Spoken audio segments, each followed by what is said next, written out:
You're watching the Action Sports Jax 24/7 network. Now it's time for the Brent Austen Show. And there's a look at the Jaguars receiving core. I have a question today. We did this last night on Action Sports Jax Primetime on Fox 30 and CBS 47. Is this receiving core better than the one the Jags had last year? It's one of the topics today on the show as we kind of give a progress report as we head into the last week of OTAs. Doug Peterson, Heath Farwell, the special teams coordinator, just speaking moments ago at Jags headquarters. We'll take you there a little bit later on. Trevor Lawrence talks today. We'll also catch up with Darnell Savage. We'll have that with you. Action Sports Jax platforms on CBS 47, Fox 30, and right here on the Action Sports Jax 24/7 network, the Brent Austen Show. Happy Monday, happy June, and hello from 1937. Spirits and Eatery. We're in the backyard again. A beautiful place to be. We got shade early here on Monday. Yeah, I appreciate you, man. You're halfway in, but yeah, I'm halfway in. But I built the lights very good. I mean, I'm getting good at this stuff, making you look good, Austen Lane. Appreciate you, man. This is good. We got both sunglasses. Oh yeah. We're locked in today. Yeah, man. I'm wearing sandals today 'cause I thought I was going to be in the sun, so I figured I wouldn't sweat my Vans, but so rocking some sandals today. I like those sandals, by Appreciate the way. you, man. Those are nice. Yeah, these are like the Air Messiahs, you would call them, I guess. You know, like the rope sandals. Yeah, that's the Jesus sandals, they call them. I like that. Yeah, man, comfy. I've never seen those before. Oh, yeah. I'm not hip to that game. Yeah, but maybe join us, Brent. That's going to be a good tan line. Oh, yeah. I'll take it, though. It's just feet. It's not a big deal. Good to have you along, and a lot to get to. What a weekend. A lot of stuff, and I kind of like this time of year because a little bit of everything. Of course, I like baseball and softball, NCAA tournament going on. We got the Gators still playing alive at the College World Series in softball and also playing Oklahoma State today. And there's a lot of other things going on. It's like March Madness, basically, for this past weekend. If you like college baseball, and now everything's televised. It's really a fun thing. So you have that. You've got Charlie Hull. If Austin wasn't in love already, he's now more in love, and I'm actually wondering if he went up to the U.S. Open this weekend based on what Charlie Hull said. No. I'm not sure, so we'll have to check what his plans were over the weekend. We'll get to that part of the story. Big UFC card as well. I want to get your thoughts on that. We've got Cosmic Baseball we can get into. Did you see that? Is that a new thing, or is that a dangerous thing? Just some of the stories that we'll talk about here on the show, but we usually pick up with some football, and why not see where we're at? And how about Justin Jefferson this morning? He gets a big deal, a rich deal, 4 years, $140 million. I know that probably, it sounds like a lot, but in today's day and age, a $140 million contract, you're like, well, that's it. Well, it's not really that's it. It's only 4 years. He's 24 years old. Yeah. That's $35 million a year. That makes him the highest non-paid quarterback in the National Football League. Obviously resets the market at the wide receiver position. And what I think it does is it puts him in position now to, in 4 years, or 3 years most likely, at age of 27, get another monster deal. And who knows what we're paying wide receivers by that time. Yeah, I mean, the biggest thing that I was talking about it last week was, is he going to make over $100 million guaranteed, or is he going to kind of hit that cap? And he made $110 million guaranteed, which is really unheard of. I'll be honest, I'll never expect it, and I get the wide receiver position. It's very coveted.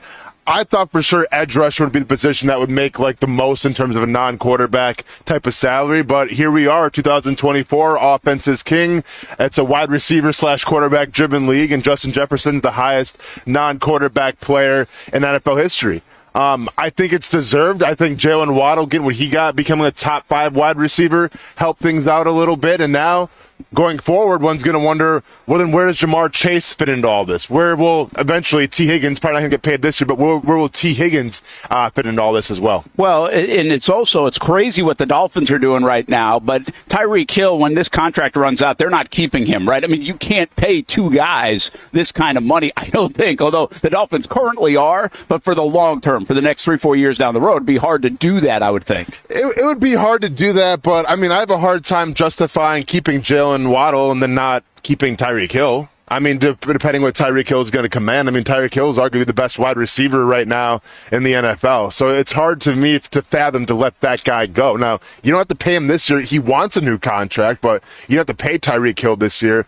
But I'm very curious to see, in terms of the next couple of years, what that's going to look like for the Miami Dolphins. Let me just ask you, listen, I think the easy answer here is Justin Jefferson is a special player. Is he worth $35 million a year, which whatever that does to your cap, it's a high percentage of your cap. It's a big contract. And I don't even know if it makes sense for me to say, is he worth it? It's like, is the position worth it to spend that much on that kind of player? Now, they do have a young rookie quarterback, so this is the time to do it on the rookie deal. Yeah, I mean, it's a lot of money, yes. He's probably, once again, between Tyreek Hill and him, the best wide receivers in the NFL. I mean, it's an offensive-driven league. So I think you can justify paying him that much money. Now, if the Jaguars are going to do that, would I be a little leery? Probably. But you just can't let the best wide receiver walk, especially a guy that you drafted, especially a guy that came up through your system. So I think it's justified. I think he earned it. And we see contracts every single year going up and up and up. And if I'm going to spend money, I've said this before, if I'm going to spend money, it's going to be on a wide receiver. It's going to be on the best wide receiver in football. Yeah, I mean, you actually, if we go back to this, you think that wide receiver, and this wide receiver especially, is so talented, so gifted, so worth it, and you thought about trading Josh Allen for him, like in a scenario that we kind of presented. Yeah. Obviously, it wasn't real life. Correct. But that is interesting that you feel that much. I don't know if like a guy like Doug Peterson feels that strongly about it. If you look at his track record, right? And if you look even what Kansas City's doing now, they got rid of Tyreek Hill, won a couple Super Bowls. Or two, or at least the one. But they've been good. And look what they did in the Eagles. They didn't even have a 1,000-yard receiver that year that they won the Super Bowl. So it's interesting that some people do, and some people say, heck yeah. And then others, and some of the, I guess, offensive minds don't seem like, now they wouldn't turn down Justin Jefferson, but they don't seem like they're as committed to that position. Yeah, I mean, I think it's different strokes for different folks. I think with Kansas City, you're willing to let Tyreek Hill go because you have the best quarterback in the NFL, and that quarterback can elevate whoever he plays with, whether it's Rasheed Rice, whether it's a guy you've never heard of before, like Patrick Mahomes just makes wide receivers better. So you had the luxury, I feel like, of letting Tyreek Hill go, and keep in mind you still had Travis Kelce as well. I think Kyle Shanahan, this year's draft shows like they value the wide receiver, and they haven't let Brandon Ayuk go. They haven't let Deebo Samuel go, and then they addressed the position once again with the cat from Florida. I think in Miami, I think just every coach values it maybe a little differently. Yeah. In my philosophy, yeah, I value the wide receiver very high because, number one, it can change your momentum on offense, but number two, it gives your quarterback confidence.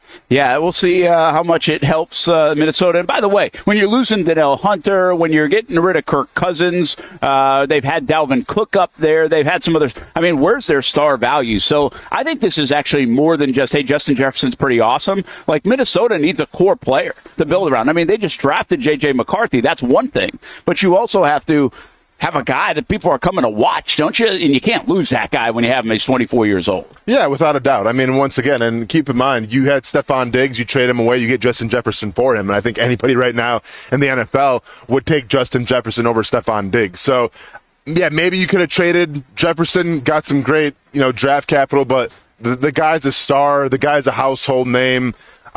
He brings the marketability to your team. It's just it's a guy that you had to keep.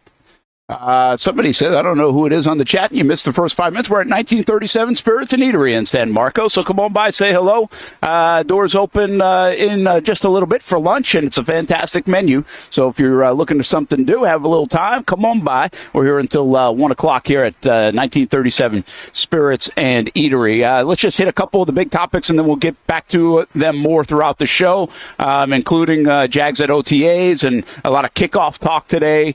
Speaking of kickers and kickoff, Brandon McManus released by the Washington Commanders last night. This is a story that broke a little bit after like 8 o'clock last night. I guess I'm not surprised, but it's interesting to hear the attorney for McManus really going hard at defending McManus and saying this is, and his quote was like absolutely fictitious. It's an extortion attempt. It'll be interesting to see where this lands, but Washington's like, we can't deal with this.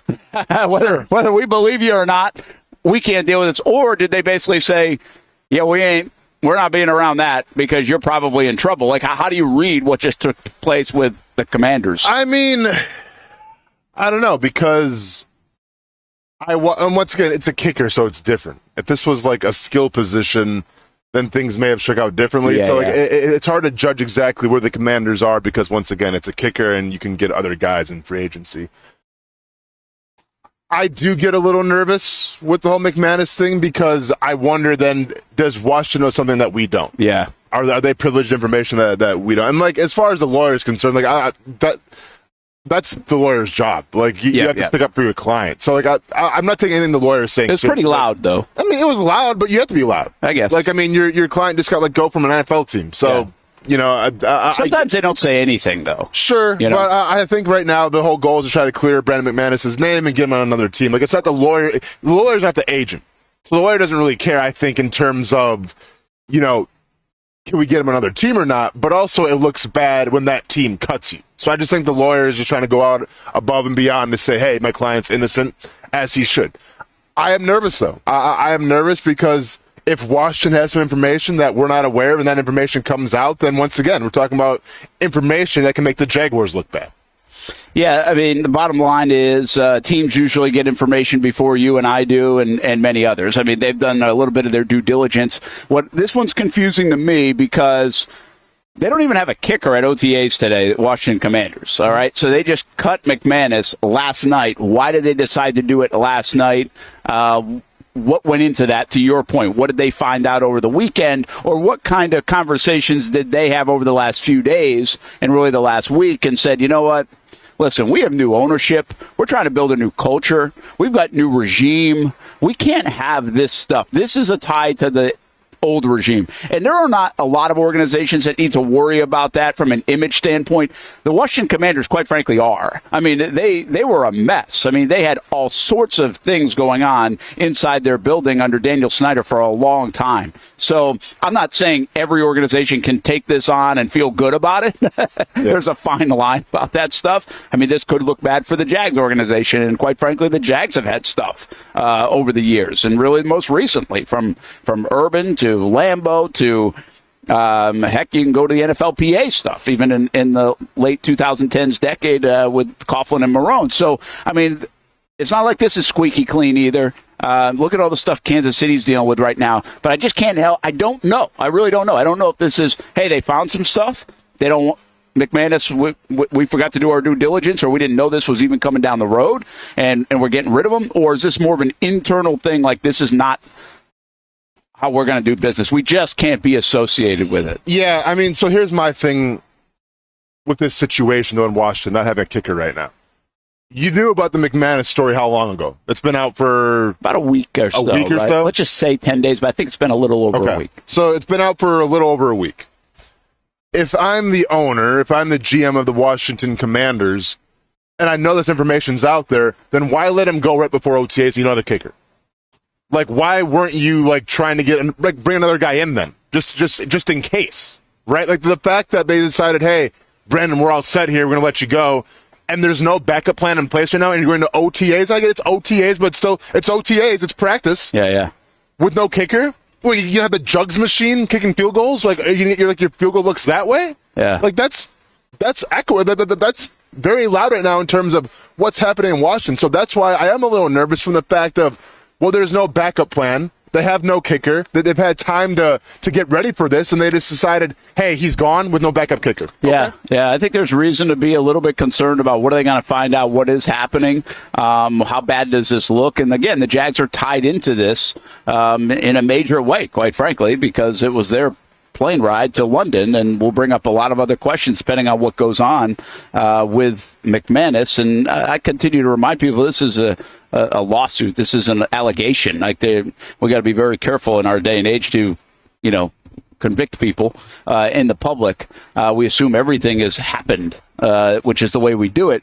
But the one other thing I'll just say about Washington, it's like, okay, well, if they were going to get rid of McManus, why didn't they do it on like a Friday afternoon, early evening news dump? Why did they wait till Sunday where everybody's talking about it now on Monday morning? And keep this in mind, too. This is like bad timing. Well, good timing by whoever's doing the lawsuit and the allegations. Sure. Bad timing for the football teams and McManus. Because a lot of times with the NFL cycle, the way it goes, like, you can get out of that cycle easily. Go click on like ESPN or NFL Network or CBS Sports, and under the NFL tab, you'll see McManus still a story as a headline.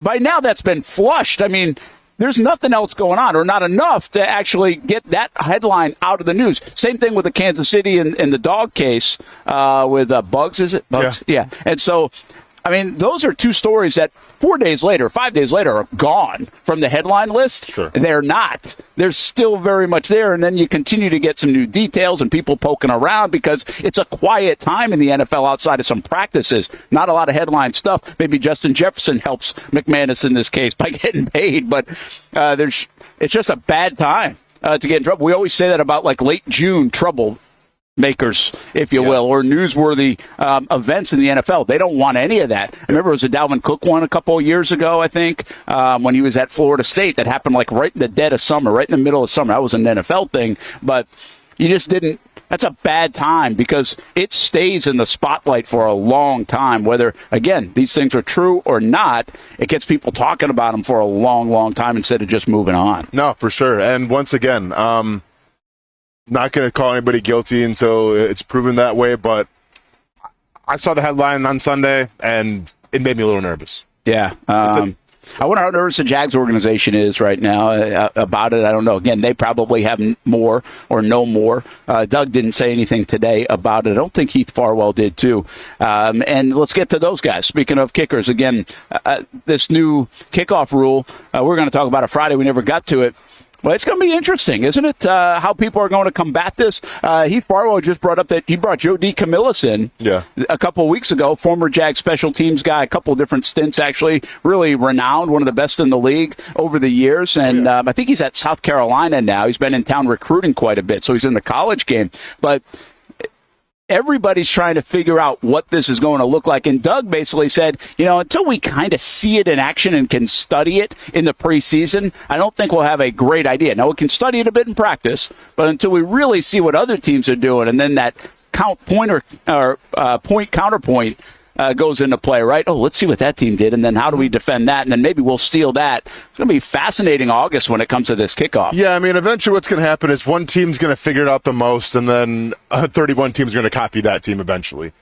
I'm really curious to see how it's going to shake out, though, because the Chiefs, with Harrison Butker, have said that he may not be kicking. Yeah, Justin Reed might. Just because they want to – there's some thought that with this new rule implement that it's going to leave the kicker open to getting – involved in the mess a little more, and involved in tackling and involved in hits and things like that, and they don't want that. So Harrison Butker might be protected now and might, not be in the kickoff. And I'm wondering if other teams are going to follow suit with that, because then what are we talking about? You're going to have like a special just kickoff kicker, and his only job is to just handle the kickoff duties, which is crazy that he would take up a roster spot, but that's kind of where we're at right now.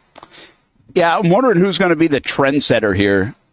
Which team is going to be the one that kind of finds the solution early on? Yeah, and that's the early edge. Whoever squibs. By the way, Farwell said Cisco has been raising his hand to kick. Other people, they've had plenty of volunteers, especially when that Justin Reed stuff started to play. That might be a little bit like Justin Fields returning punts, though. I'm not really sure that is going to happen. Yeah. We'll see. I get the point of it. What we do know is 2 return men is likely going to happen. The Jags drafted a return man just for that role to go along with Devin Duvernay. So you can be dangerous in the return game, potentially, in this new kickoff rule. No, without a doubt. I expressed my concerns when this rule first got announced. I feel like, all right, everyone's intention is in the right spot.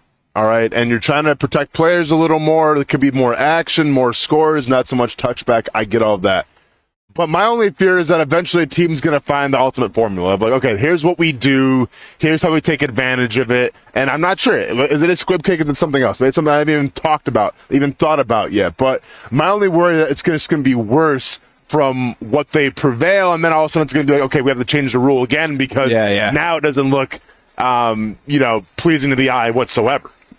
Well, I'll give the Jags or the NFL credit for this. They don't usually have to do that. I mean, they've done it a little bit. They did it with they've done it with the catch, right, back and forth. They've done a little bit with like the PI stuff. They kind of loosened back up on that. They were calling that crazy for a little bit. So they catch themselves, sometimes even mid-season. My curiosity about what the NFL's doing, again, with this is, okay, who's going to figure it out? Can Heath Farwell and those guys be the geniuses? Can you get an advantage in the first month? Can you win a game on a kickoff or a kick return because of it? Very interesting to see. I mean, maybe you can. Maybe it's a non-factor. Maybe it's or is it a factor for some, like the extra point, when you move back. I mean, sometimes that thing got in people's head, like Jason Myers, who's good at field goals, couldn't kick the extra point very well. But I do bring the question up of, did they rush to this? Usually you would like some testing about it. And we don't have testing in the NFL. They basically just they have testing in the, whatever it is, the USFL, whatever. The XFL, right? But why didn't they maybe try to put this in play in the preseason, get the data, get the results, and then put it in play in 2025, or do it last preseason? But don't they already have it from the UFL or whatever? I think. Well, they do, but I mean, that's assuming that the NFL works at the same speed and other things as the NFL. I don't know. Maybe that's enough. Again, I'll give credit to the NFL. They probably think it is enough. So they're seeing this data, and I forget who I keep quoting. I guess the guy from the East-West Shrine game, he was part of the change of this rule like 5 or 6 years ago, and they really put a lot of data out there. So they must be comfortable with the testing. But I do sit here and wonder, it's a weird thing as a coach to not really know how something is going to look as you enter the 2024 season, where the stakes are really high. Yeah. I mean, that's got to be, hopefully in training camp, they're addressing this a little bit. They're working on it. OTAs, this is the time for it. So hopefully you get some sort of idea. Now, you're not going to get in live reps. So it's going to be, well, maybe you're getting live reps. Maybe you do a couple live reps in training camp. Because usually, in training camp in the summertime, even in preseason, you're not really doing live reps of a kickoff drill. True. Trying to protect your guys. But I wonder now, do you have to change it up a little bit? Just because people are so unconditioned to this rule where, all right, we have to go full speed here. We have to get the right look just so guys can get acclimated to this new rule. Yeah, it'll be interesting to see how it impacts the football games. I think early on, I think the month of September is going to be fascinating because here's the other deal. If you do think you have something with this new kickoff, you're not showcasing it in the preseason. So I was thinking about the Bucs and Jags practices when they get together. That might be a good time to test a couple of those out. Maybe go live in that instance. I don't know if you're going to get that. I don't know if anybody wants to give any kind of edge if they think they have it. Now, maybe there's not one. Maybe you can't be too smart in this room. That's a possibility. But again, this is all new. And I'm telling you, there's going to be a week 1 game that is impacted heavily by this kickoff rule. There has to be. If there's not a week 1, it's in the first couple of weeks. And then I think it will settle down. And if it goes crazy, the NFL will pull it back. Of course. Yeah. But even that, Austin, they've got to be very careful because the Jags drafted with that in mind. How they have build their special teams on these kickoffs with their return man. Again, they're not going to use that young man as a running back as much as they're going to use him as a kick return man. So that's a dangerous thing to do if you pull something back on this. They almost got to be committed to it based on how teams have wrapped their arms around it. They approved it, and they said, hey, we're trying to be a little more entertaining, bring this guy back in the game, which, by the way, the return men love it.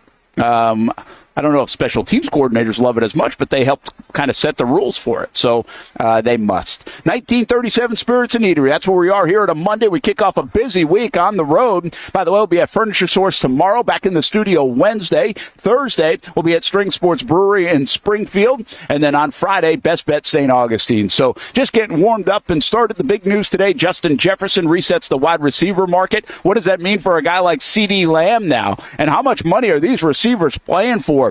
Oh, there's so much motivation to have big-time years and then get into that contract year and really hit the lottery for these receivers. Trevor Lawrence talks today. Jags on the field at OTAs. A lot to get to. Let's take a time out. Our first one here on a Monday on the Brent Austen Show. Good to have you along on the Action Sports Jacks 24/7 network. Of course, you can find us on the Action News Jacks app, on actionnewsjacks.com, on Roku, Apple TV, Google TV, all the rest. Just download the Action News Jacks Now app wherever you get your streaming services. And there's a look at the Mech, at the bank, and at OTA number 7, getting ready to get underway here on a Monday.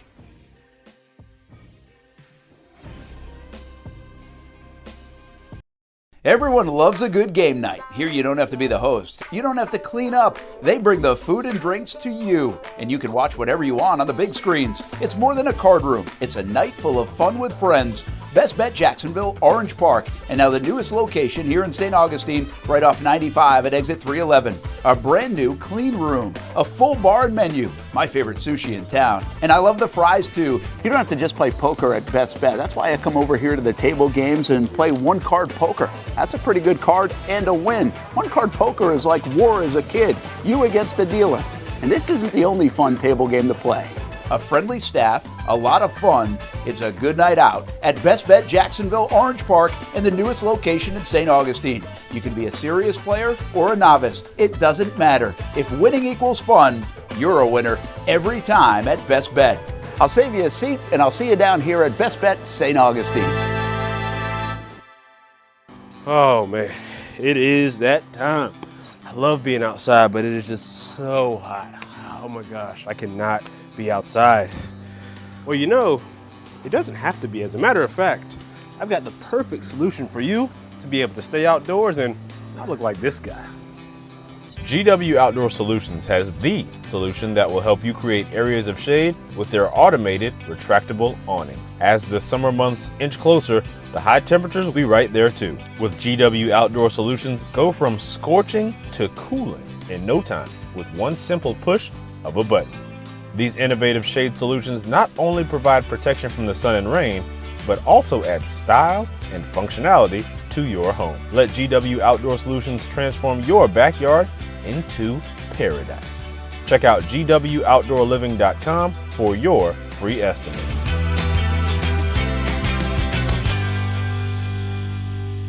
I like to say everybody has a story, and sometimes we're a part of other people's stories. That's the case here at Nimnicht Buick GMC.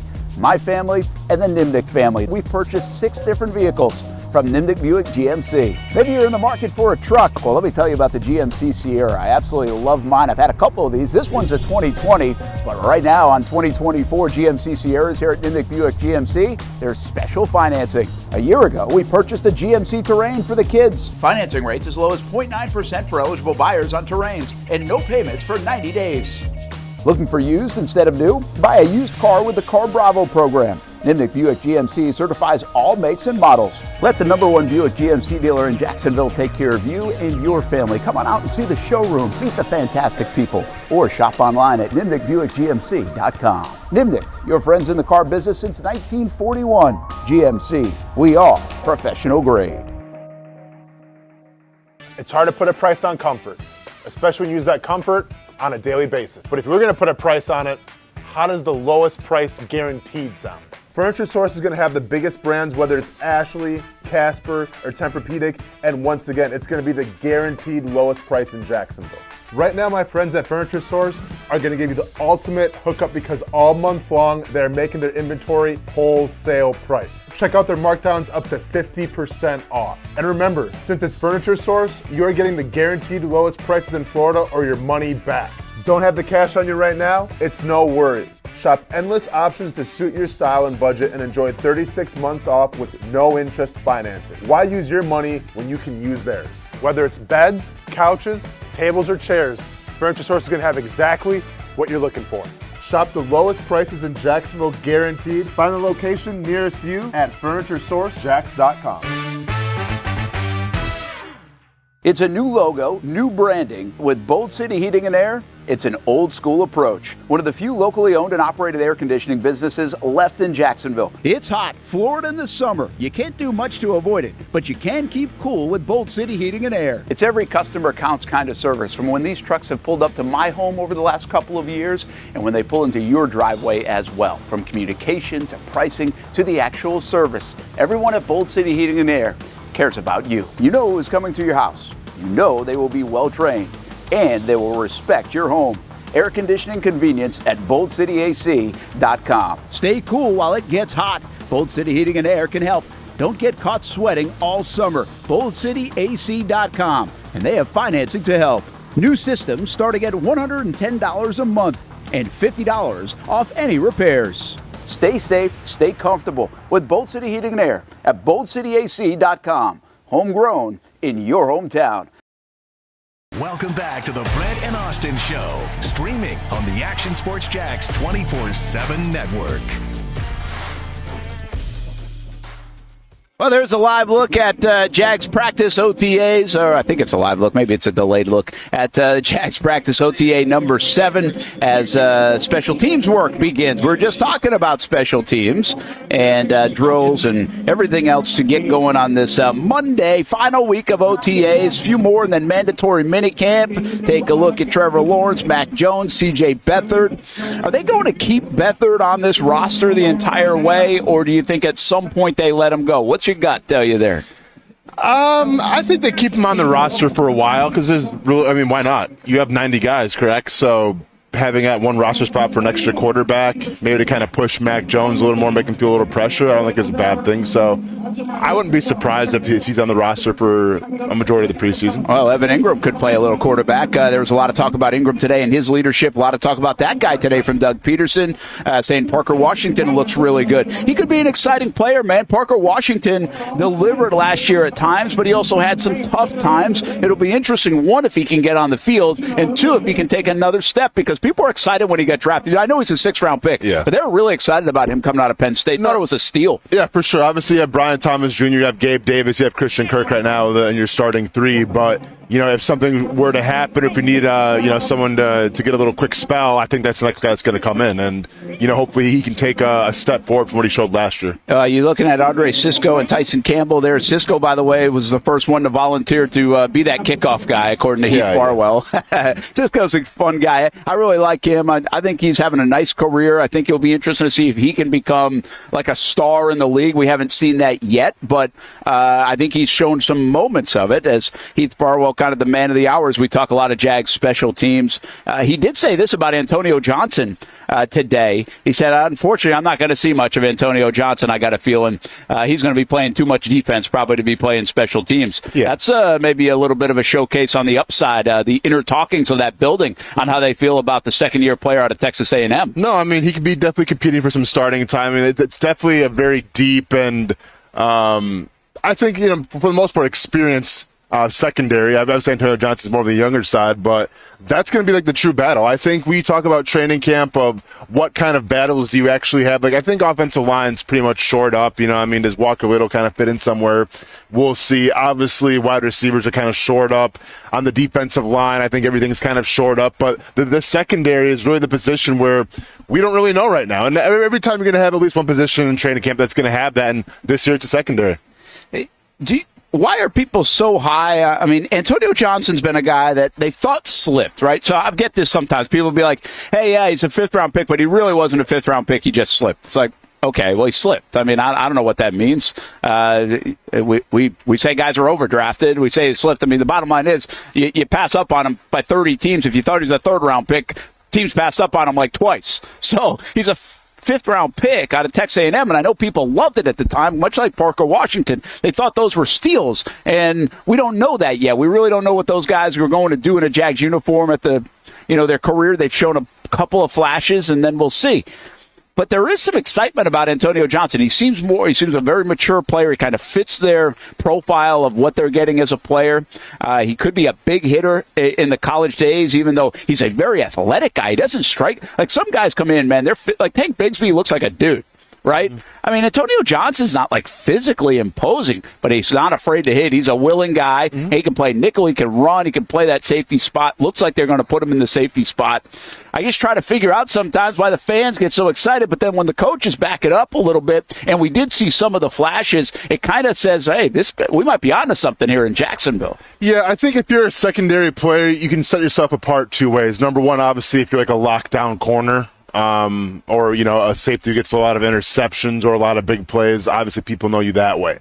Another way is if you kind of have that dog in you a little bit, you play with a lot of intensity and you're not afraid to hit somebody, because a lot of the times in cornerback positions, we see guys want to make quote-unquote business decisions. If you have Derrick Henry running at you, sometimes if you're a cornerback, you will make a business decision. I don't think Antonio Johnson's built like that. I think Antonio Johnson has a dog in him. I think Antonio Johnson embraces the contact, and from the cornerback position, from the nickel, whatever you want to put him, sometimes that's kind of a rare thing. So when you have a guy who's not afraid to hit people, yeah, you want to see him on the field because that can resonate with the rest of your team on defense. All right, so we just hit a bunch of different topics here as Stuart gave us a look out at OTAs, OTA number 7.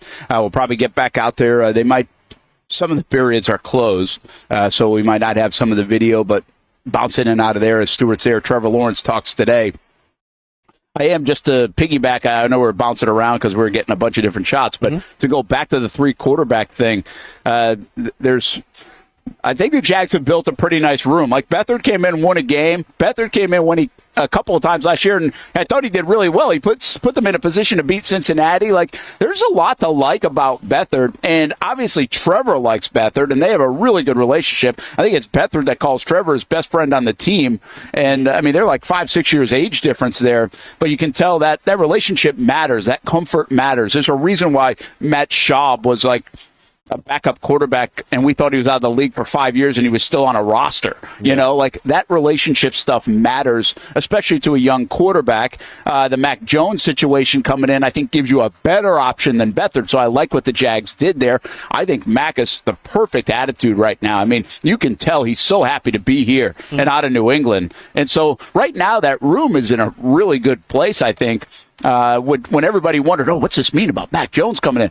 I think there's nothing there to say, he's going to push, he's going to do this, it's going to be a tough room. No way. I think this room is really good right now in Jacksonville. I think the big question is when they get to September, do they want 3 guys? Do they keep Beathard around at the price tag that he has? Yeah, I think Mac Jones indeed has found a new lease on life, and can he parlay that to, once again, like, if he's on the field, well, that's not good, because then hopefully something, didn't happen to Trevor, but the only way he's going to get on the field is if that happens, because Trevor Lawrence is your starting quarterback. So in a backup role, though, if Mac Jones was to come in, yeah, you feel pretty good about at least managing the game and not, turn the game over. You know how I feel about Beathard, though. I want to see him on this team because, once again, I think the main role of a backup quarterback is to help your starter out in terms of bouncing questions, to kind of oversee everything, and CJ Beathard has a lot of experience. Mac Jones, not so much. So I would feel a lot more comfortable because Trevor Lawrence is nowhere near the finished product yet. There's still room for growth. There's still room to improve his skill set. So if that's what we're talking about, well, then I want that quarterback who's improving his skill set to have a guy to bounce stuff off of, to have a guy who's been there, who's been experienced, who's been around the league for a while. I think CJ Beathard is that guy. Mac Jones, not so much. Well, and I think there's one thing about, like, Beathard can't relate in this instance, and Beathard's been around a lot of quarterbacks, so experience-wise, that's great. But Beathard can't relate to what Mac and Trevor can. Mac and Trevor come in at the same year. They both have some good moments, but they've also had some rough moments. I mean, look at Mac Jones, man. It's really not talked about anymore. He had to try to follow Tom Brady in New England. I mean, that never works. Like, people don't take jobs because they don't want to follow a legend. Mac had no choice in New England, and they can at least complain about some things in the room is what I'm talking about. They can draw on each other's experience. They have some common ground. Okay. Both obviously know in Jacksonville, both being younger players, the different college experience, which was high level, to the NFL of, hey, man, we're still trying to figure this out. Again, this is more quarterback room stuff than on the field, but I think I don't think it's a bad thing to have for Trevor, older guy, and also a guy that can relate a little bit in the room right now. No, I mean, I don't think that's bad at all, but I think it's going to be bad if you get rid of that older guy, then all you have is 2 guys the same age that have essentially played in the NFL for the same amount of time, which is not a lot in the grand scheme of things. Then I think I get a little worried. So that's going to be the big question, is if you keep CJ Beathard around, once again, just to kind of help grow Trevor Lawrence, or are you confident with Trevor Lawrence's abilities right now? Are you confident where he's at and he can take, the reins from here, hand over the car keys and say, CJ Beathard, we'll see you later? I mean, it's not going to be talked about a lot in terms of if Beathard was to stay or leave, but I think it's going to be a big thing in terms of Trevor Lawrence's development. Yeah, and I hear what you're saying there, and I always ask this question, wonder this question with the young quarterbacks, right? Like Henny was with Mahomes for a bit, and now they bring in Gabbert, who's still an older guy. So there's that way. Or when do you get to the point where Trevor's going to sign a huge deal, and he's going to be 4 years in, like after this year, and Mac's going to go try to find another job, and Beathard's done, and you can be like, hey, we'll just go bring the young quarterback in, just have the young quarterback, because now Trevor's owns the room. I mean, he already does own the room, but he really owns the room. He owns the offense. It's his offense. It's his franchise. It's his team. We're comfortable. I don't know how long that was until they brought the what was it, like Mallet and other guys like Jimmy G and around Brady. I don't know what the time frame is, but at some point you'll get to that stage, hopefully with Trevor Lawrence, where you're just like, hey, we're just going to take a 5th-round quarterback, 6th-round quarterback, have a guy that you can groom. Yeah, I mean, to me, it's simple. You reach that status when you've arrived and, there's no really room to improve as a quarterback. That's when it's all right. I mean, there's not much more like growth that can happen. Like Patrick Mahomes, like, yeah, he's a great quarterback. Can he really grow and be that much better?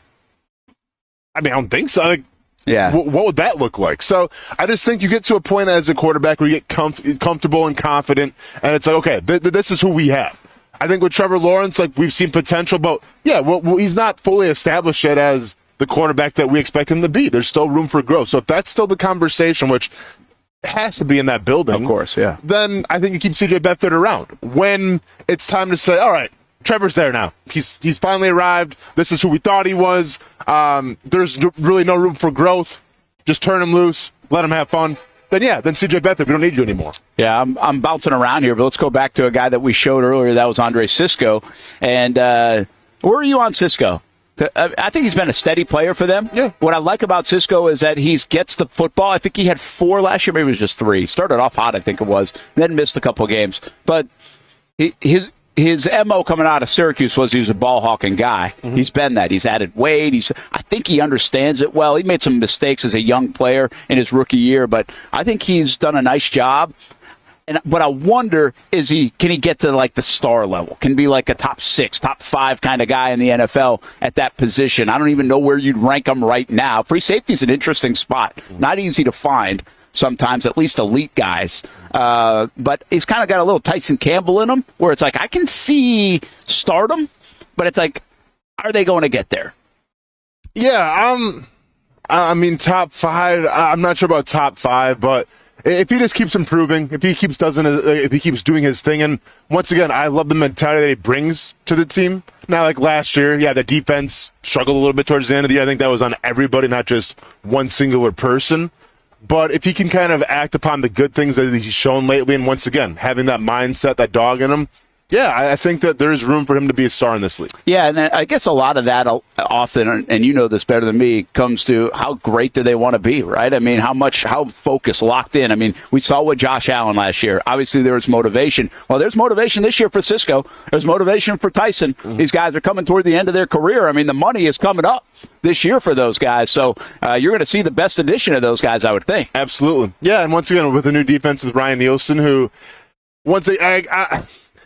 okay, with the whole Ryan Nielsen thing, is it secondary first or pass rush first? Yeah, he always goes back and forth with that. I think he does put a premium in terms of the secondary and in terms of what they can do. But also, I feel like when you have Josh Allen and Trayvon Walker, it's going to make your job as a safety, as a cornerback, that much easier. So I think this could be a year where if they throw some different kind of looks, if they blitz a little more, could Cisco kind of be used in different ways? Well, then you might have something there. Yeah, I like the idea of it.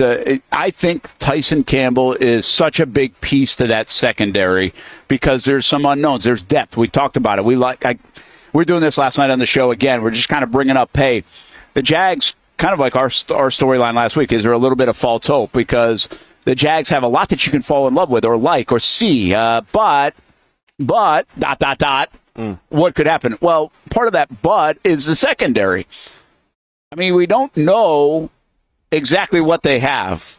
We think we like what they potentially could have. Even the nickel spot is like, is Darnell Savage going to be that guy? Antonio Johnson could play that role. They just drafted Jerry Jones. I mean, they got guys that can play multiple spots that you're not sure who's even going to win the spot yet, which I think can be good, but I also don't know if I love that because then I know I've got a proven guy there. We do know Tyson Campbell is going to be one of the corners, right? Mm-hmm. Absolutely. And that's why I think Tyson is very key here. If you look around that secondary, what I do is I look for potential blue chippers.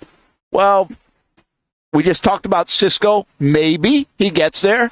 But Campbell's the guy that can get there. He's been closest to flirting with that. We've seen enough of him to be able to buy into that. Had a lost year last year with the injuries. Can he get back to form in a prove-it year with a contract in the wings?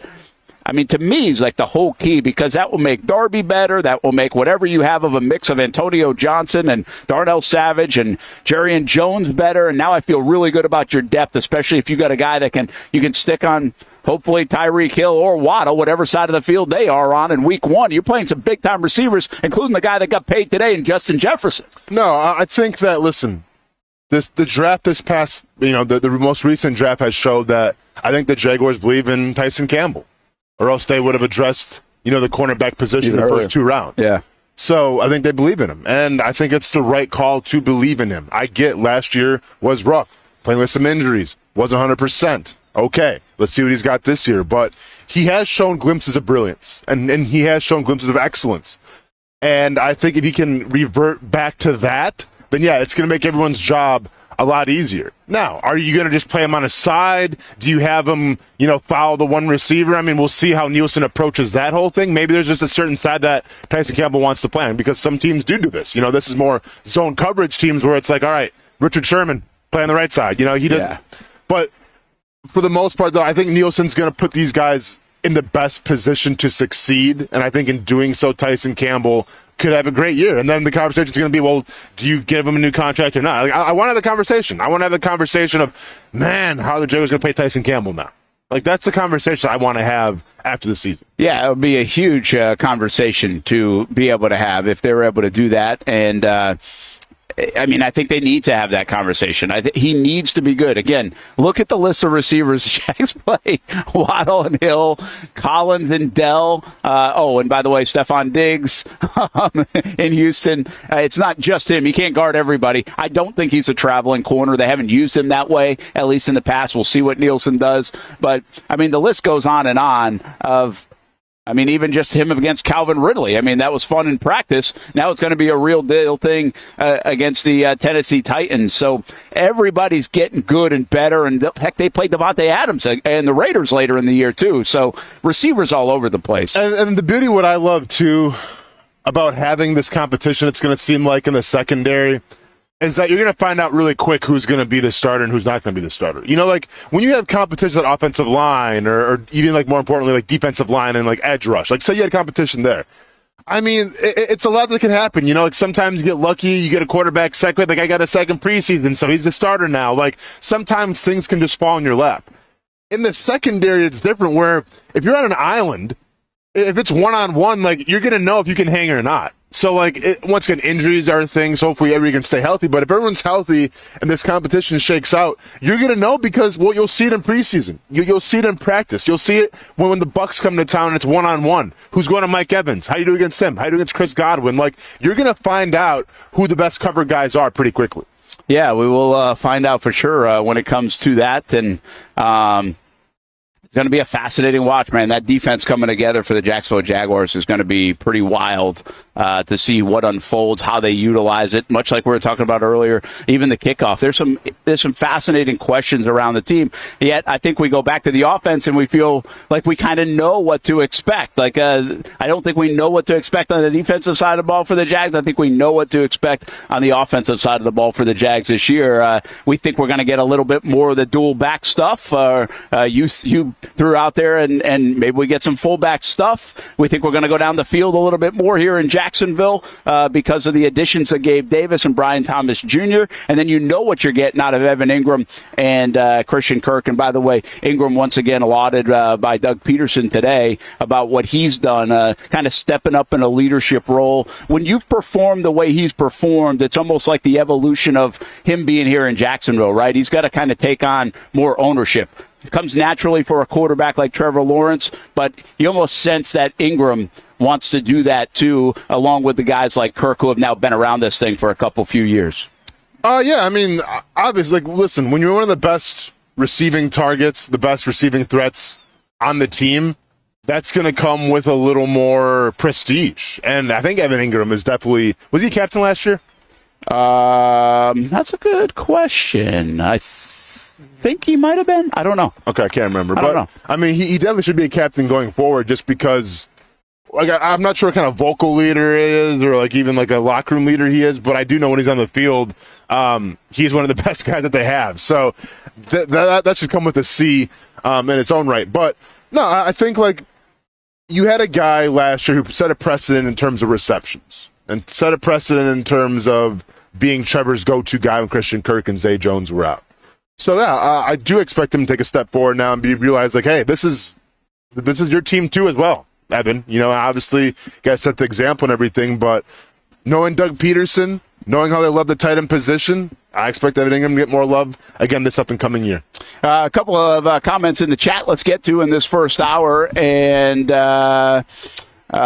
Glenn says, Justin Jefferson, very good, but not the top wide receiver in the game, in my opinion. And I don't think he goes on to say who he does think. I mean, it's got to be Tyreek Hill. I mean, it's either 1A or 1B, right? Correct. I thought Devontae Adams was in that for a bit. I mean, we're raving about Brandon Ayuk, but before that it was Deebo Samuel. So there have been some guys that have been in that mix. Like, who else could emerge to be like, hey, the crown is now mine? I mean, Jamar Chase might be another example of this. Yeah, Jamar Chase. I mean, listen, I get Puka had a great season, but like I just think it's kind of 1A, 1B in Los Angeles. So like it's hard to like have like the best wide receiver when you have two great receivers. I mean, AJ Brown's up there. Just off the top of my head, I'm trying to think who else around the league. And that's kind of what's sticking out to me right now. There's so many good ones. See, that's the thing. I mean, it's like, what's the difference, right? What's the... I mean, heck, there are 3 top 10 guys picked this year that might battle for those spots if they continue on this trend of what Jefferson did and what Jamar Chase has done. And I mean, DK Metcalf has shown some flashes of that, but really hasn't been as consistently dominant like those guys. I just think, like, and listen, I mean, and I assume, once again, that the comment was referring to Tyreek Hill being the best wide receiver in the league, and that very well could be the case. I just think Tyreek Hill and Jefferson are two different guys. Like, Jefferson can kind of give you everything, gives you the route tree on 3rd and 5 or longer. You know that he's going to be the go-to guy. Tyreek Hill has that big playability where it's like, hey, Tyreek, I'm going to throw you the ball, go get it, and then score a touchdown. I mean, we saw crazy numbers last year, crazy fantasy numbers, almost breaking a record in terms of Tyreek Hill, what he's capable of. So, yeah, I think it's 1A or 1B, depends what you're into, but I get the point of Tyreek Hill being that big receiver threat. If you're watching my reaction on the stream at all, that was like some hawks or something? Hawk chasing a couple of birds, I think it was, as it just swooped in. Thankfully, didn't hit anything, or me. One other in the chat comment, Etienne had Alvin Kamara comps coming out. I think we've discussed this before, but we'll hit on it right now since you brought it up. Similar to New Orleans when they had Mark Ingram with Bigsby, and you've brought that up many times. I mean, that's kind of what you're hoping for. Is it, can you get the Ingram Kamara mold? Because the best Kamara was when Ingram was around, right? Yeah, and that's exactly what you need. When you had the best offense, the best version of the Saints offense, it's when you had Mark Ingram and Alvin Kamara. And then it got to the point where it was like, all right, Ingram wanted more money. They're like, well, we have Alvin Kamara. He's great in 3rd downs. He can run between the tackles. Let's go give him the full workload. We'll let Mark Ingram go. Mark Ingram leaves. Alvin Kamara, for the first year, he was, just the bona fide workhorse. Did pretty well. But then I think it kind of became too much. Injuries were a thing. And that's my fear now for Travis Etienne, where, he comes off a rookie year where he didn't play at all due to an injury, comes in a second year, kind of takes the league by storm a little bit, but you give this guy a constant workload because no one has really emerged as a good backup option for Travis Etienne. So he's had to kind of carry that workload a little bit. Do you have a guy in Tank Bigsby now who can come in, give him a little bit of a rest, and give him a different look? I think it's a great comparison. We've made it a couple times here on this show, and that's ideally what you want, is to take some of the workload off Travis Etienne and then pound the rock with Tank Bigsby. Yeah, what I like about that, too, is the idea that Kamara's good even without Ingram anyway, right? He just made him better. Etienne's been good without Bigsby anyway, and really without anybody, kind of helping him out. Once he took the reins from James Robinson in year 2, I mean, it's been all Etienne, pretty much. They went to him. So can that make him even better? I think the bottom line is they're good already. They're impactful already. They deliver already. But is that one guy that makes you even better? And listen, we're not the only ones thinking about this. I mean, a guy like Doug Peterson knows that as well, and the other people on that staff know a little history lesson in recent history of the NFL and Saints and Kamara, and they've seen it too. And they probably have other comparisons that they could draw to and say, hey, we can use him like this. Doug was actually asked about that today. about more broad picture of what they've been working on and what he's trying to accomplish this time of year and what does it look like in the fall. And he mentioned like the kickoff rule as one, but he mentioned the red zone where he really focused in on the red zone. What I would have liked to have heard a little bit more, I don't think he would go here, is some of the stuff that we've talked about, because the Trevor soundbite from a couple of months ago now, the last time he talked, when he said, hey, it's going to look a little different. Like, we found something. We're changing some things. What does he mean by that? Now, I'm not sure Doug's going to get up in there and say that, but I don't think the red zone is really where it's going to all be different. I think it's going to look different because maybe conceptually they have some things. Schematically, they're going to do some different things. They're going to get Bigsby on the field a little bit more. They're going to go deep with Brian Thomas Jr. and Gabe Davis. Like, to me, those are the answers that my head comes up with of what it's going to look like. But I just thought it was interesting. Doug was asked about it. One of his first ways he went with that question was the red zone. So I don't know how much they can do differently in the red zone, but one of the things they can do differently is give Bigsby the ball a little bit more. Yeah, without a doubt. And once again, I think if you can establish a physicality with your offensive line, your running game, that's only going to make you that much better. I mean, if you want to talk about identity and what this team has been the past couple years,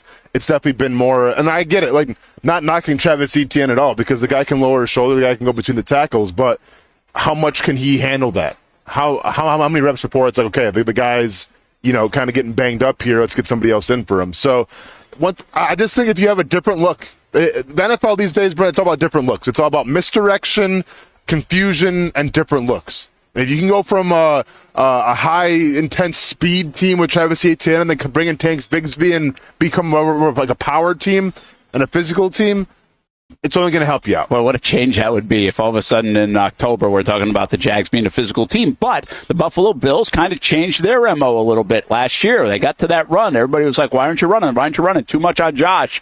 Well, they were able to do that. And James Cook was able to deliver. I think the Jags might be better suited to deliver in that role than even the Buffalo Bills were at that time if the offensive line can get that push. That's probably the biggest mystery if they can do that. Hey, today is Wingo Bingo here at 1937 Spirits and Eatery. From 4 to close, $8.99 for 6 wings, $7 for the cocktails, and from 7 to 9 tonight, free bingo with awesome prizes. DJ Katie running the show. And today's prize, 2 Victory Cruise casino tickets. So come on by, play some bingo, have some fun, get some wings. Wingo Bingo here at 1937 Spirits and Eatery in San Marco. Let's take a time out. We'll come back. What else is going on in the world of sports? It's a busy weekend. The Stanley Cup Finals are set. The NBA Finals are set. Are you excited about them? And some of the other fun things that happened over the last couple of days in the world of sports as we enter the month of June. We are live in San Marco. And how about this, speaking of fun? The Oakley football team, after spring practice and heading into the summer workouts, they're at Wildlife Adventures. Man, that was a splash, all right. The linemen were in that boat. He got wet all over the park. They're having a good time there for the Oak Leaf Knights.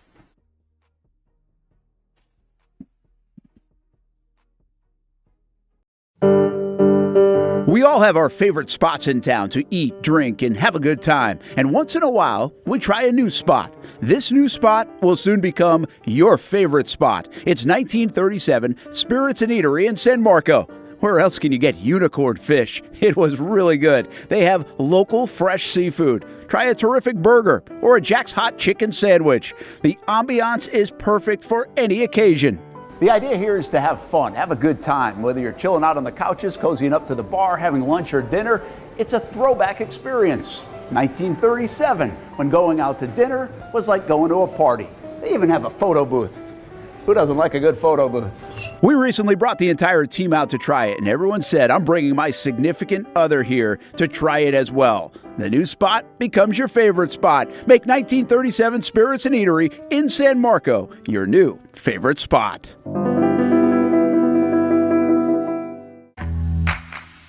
What started out as better people, better projects just keeps getting, well, better. That's Better Exterior Solutions, ready to help you create a better outdoor experience. Check this out. Motorized pergolas are the latest in technology to transform your outdoor space. Beautiful day? Let the sun shine through. Summer rainstorm? These pergola systems close automatically to keep the weather out. From residential to commercial uses, Better Exterior Solutions has products customized to meet virtually any existing architectural structure. With retractable awnings, screens, and hurricane shutters too, if you want unparalleled quality and expertise, you need Better Exterior Solutions. Get a free estimate by visiting betterexteriors.com or calling 904-902-4999. Better Exterior Solutions. Experience better. You trust CGC to make your water great, and now you can trust CGC with your plumbing needs as well. Fast, convenient scheduling, licensed and insured. A quick call away at 904-552-1242. You never know when you're going to have an issue with a shower, toilet, or maybe it's a sink that sometimes is easy to fix. All right, let's be honest. I'm not fixing anything. I'm totally staging this because when I have a plumbing problem, I call CGC Water Treatment and Plumbing. Trained professionals, transparent pricing, customer satisfaction. Small problem or even a bigger issue. Maybe you need a new tankless water heater or something a bit more intricate. The experts with 25 years of experience at CGC Water Treatment and Plumbing can do it all. Call 904-552-1242 or visit cgcwater.com. That's 904-552-1242 or cgcwater.com. CGC Water Treatment and Plumbing, an authorized independent Connecticut dealer. Florida license number CFC 1432579. The friendliest golf course in town, the Golf Club at Southampton. Local golfers have no shortage of options when it comes to picking a course to play here in Northeast Florida year-round. Yet time and time again, I find myself here at the Golf Club at Southampton. Easy to get to off 210 in St. Johns County. It's family-owned and operated and renowned for being one of the area's most player-friendly. That's just one of the reasons we hold the Action Sports Jacks Dream 18 charity golf tournament here each fall. The Mark McCumber design layout is great for all skill levels of golfers, from the guys who bomb it a mile on the range to golfers like me who are just happy to put it in the fairway, which Southampton has very accommodating fairways. And if you need new clubs, come down to the Pro Shop. They'll fit you up and get you a nice new set like they did for me. For more information on membership or to book a tee time and see for yourself, head over to golfsouthampton.com or call the clubhouse at 904-287-7529. The Golf Club at Southampton. It's the official home of the Action Sports Jacks Dream 18. Make it your home for golf too. It's the place we party in football season with Jaguars All Access. Welcome to Spring Sports Brewery, everybody. Say hello to our guest tonight. That is Trevor Lawrence. You can bring your party or event to Spring Sports Brewery in Springfield any day and any time. Rehearsal dinners, corporate events, birthdays. Here at Strings, you can enjoy the inside area and the outside area. Good for any weather, good for any occasion. Watch the games, play the games, shoot some hoops. Beer? Yeah, they have that. Plenty of choices. And sure, this is a brewery, but Strings is also a restaurant, and the food is fantastic. A full menu made from scratch meals. And if you need String Sports Brewery to help with a party at your place, they cater too.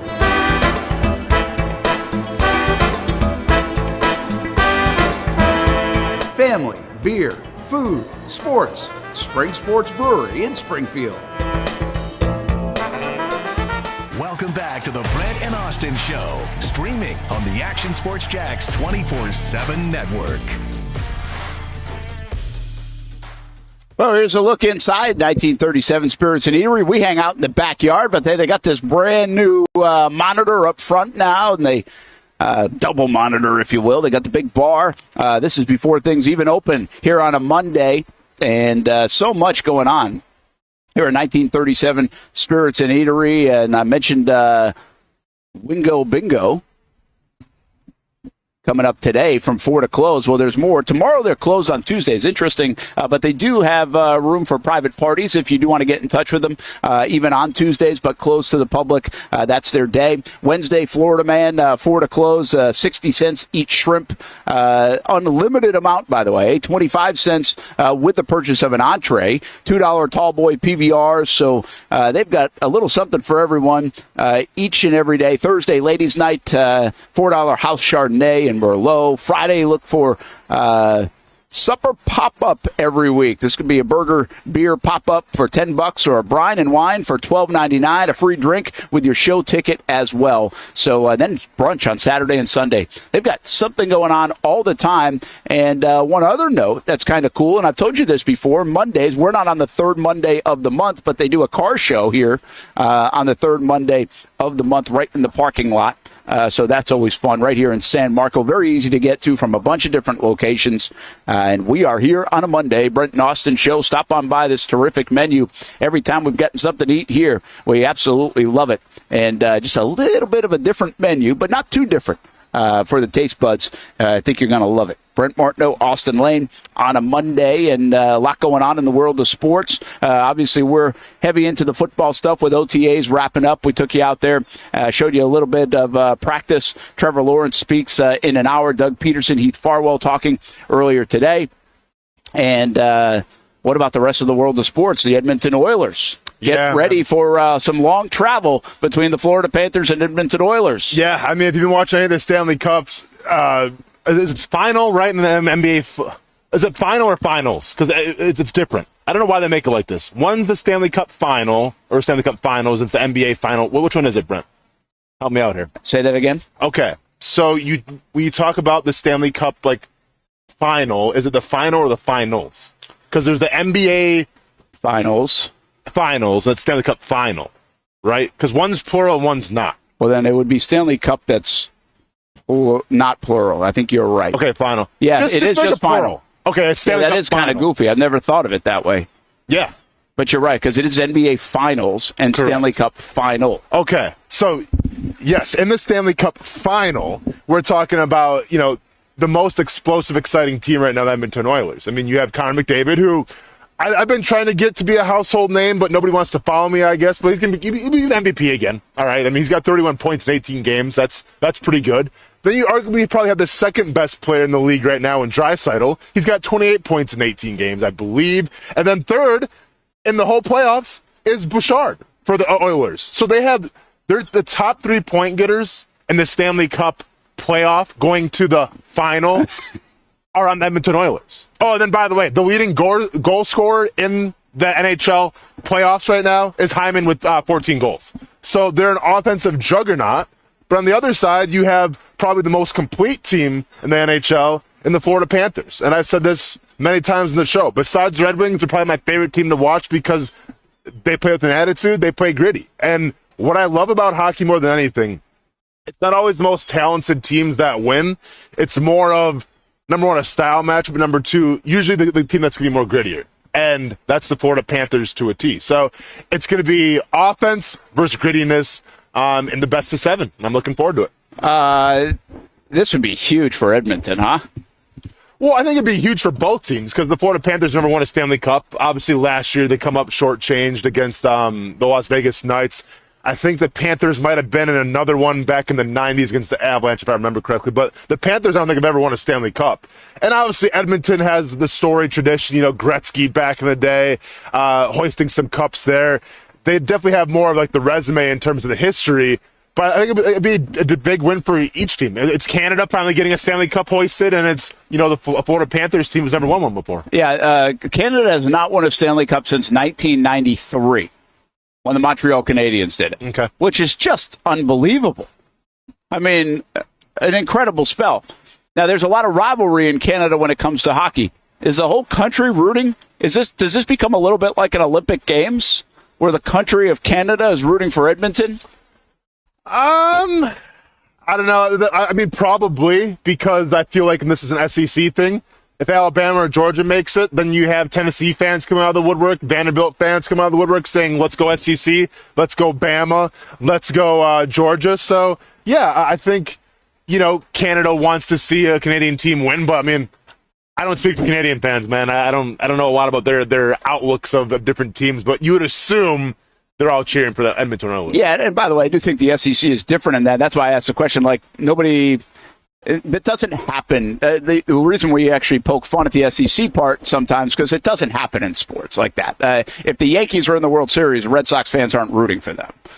Right? Yeah, I mean, nobody roots for the AL East, right? I don't even think this happens in football. On occasion, you'll get people that root for the team that beat you because then you can be like, well, if we had won, we could have gone and we would have been the one. Like, that does work in sports sometimes. People think that way. But in terms of the masses, I mean, to get a little bit of this monkey off their back in Canada, I mean, hockey fans are like, what the heck? Why can't we? I've got to believe there's a little bit of a rallying cry around Edmonton, even though many of those folks in Canada either love Edmonton or don't. Yeah, I mean, I think Canada's going to rally behind Edmonton because they're not necessarily like a hated team by any means.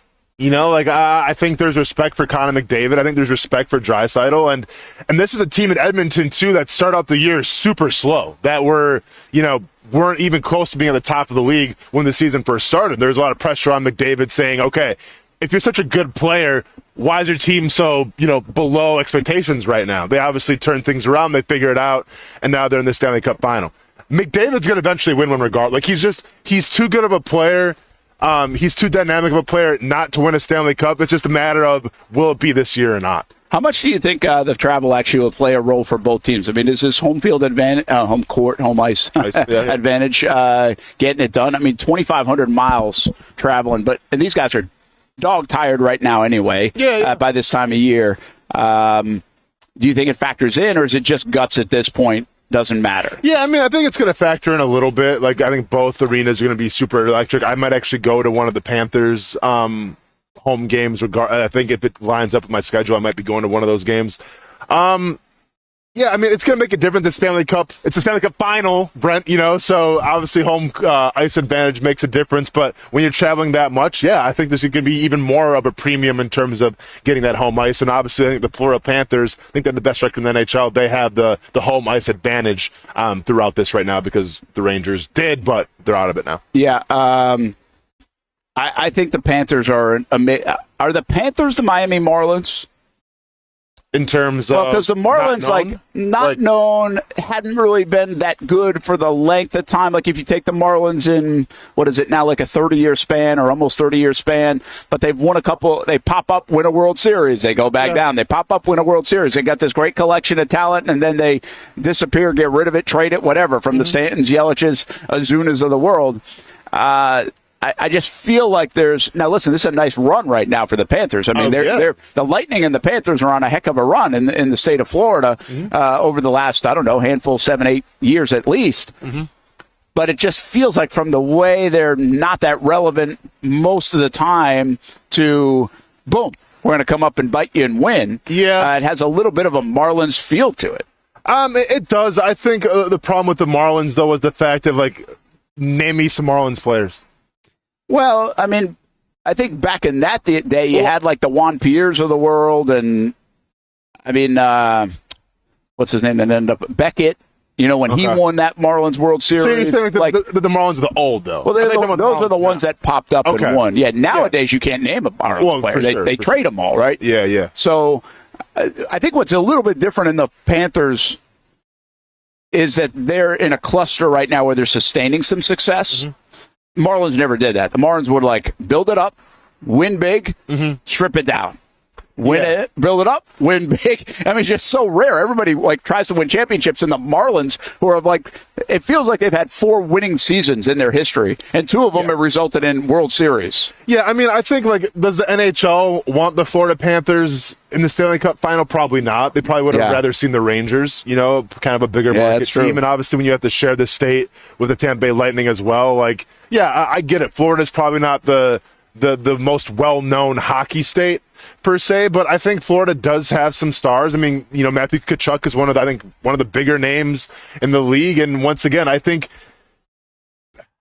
listen, I watch hockey because of the grit and sometimes see some fights, right? Those are 2 things that I enjoy. Those are 2 things that I grew up on when I was watching hockey, and the Florida Panthers can bring that. So, yeah, I think that the NHL would have rather seen the Rangers-Oilers matchup. That would have been perfect, but I think there's a lot to like about the Florida Panthers. I think they do have some names. They have great goaltending, and the goalies get a lot of love sometimes, it seems like, in the Stanley Cup final, or at least leading up to the final.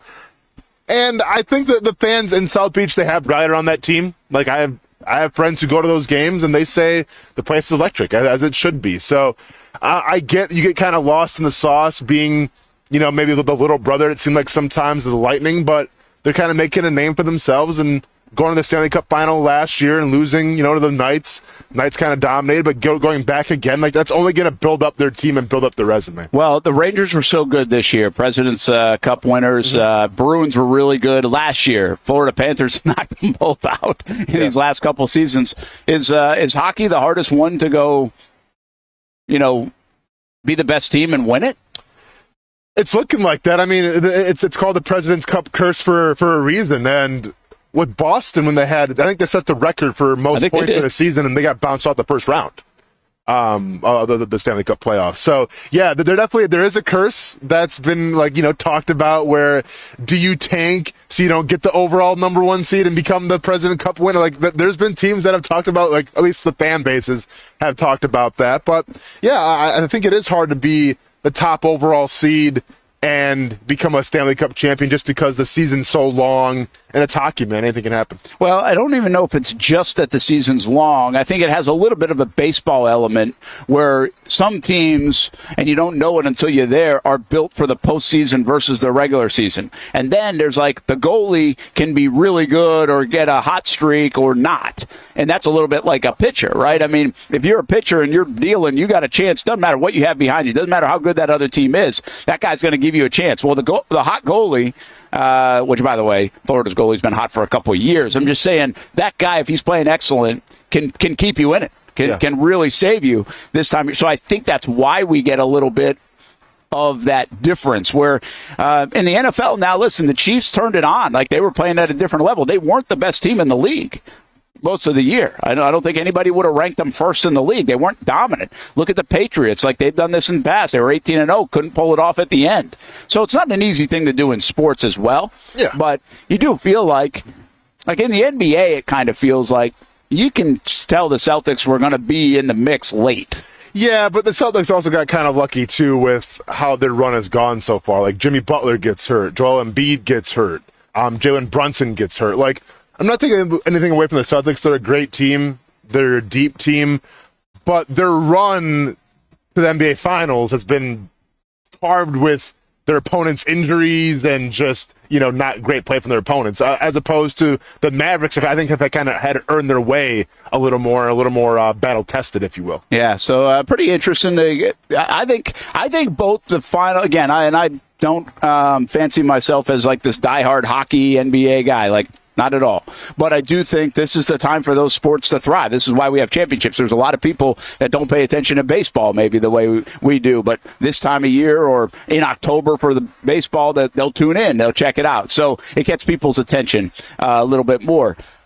I'm excited about the finals, and that doesn't start till Thursday, the NBA. And I'm a bit excited about this. I wouldn't say as excited. I mean, hockey is fun this time of year, and I think if McDavid's going to be the guy, which he is in the league right now, I think it's good to have the guy win a championship. I think that helps your sport.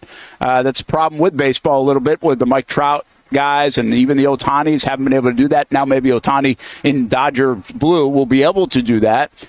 In basketball, I love it about Luka, right? I mean, we've talked about some of the storylines. Luka's going to be able to do what the Joker just did as the best player. Now he wins the MVP. It wins in that championship, too. So that's kind of got me a little bit excited about these two matchups that once again start this week, and will take a couple weeks to crown a winner. Let's take a break here at 1937 Spirits and Eatery. Back to the football game and other things going on in the world of sports. There's some little things as we even get ready for the Olympics that I thought were pretty noteworthy coming out of this weekend.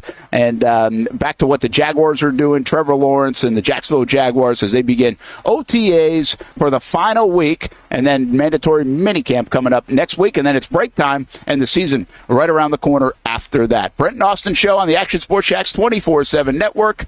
We will be back right after this. And speaking of the network, Friday, 6:30 coverage begins of the Jacksonville Armada. This is a banner weekend for us. And don't forget to tune in, because on Saturday we got a doubleheader. In fact, the old school Kingfish Shootout is going to air for the first time. We got a fishing event, and that will be on the Action News Jax Now stream.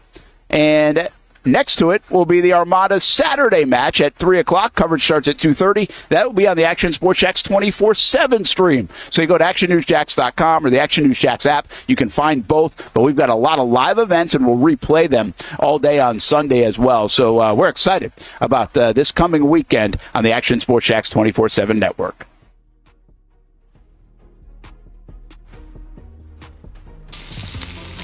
In Northeast Florida, we love hanging out on the back patio, maybe grilling out lunch or dinner with the family, enjoying the good weather, or maybe enjoying the big game on the TV. Or maybe your favorite team in town, the Action Sports Jacks team.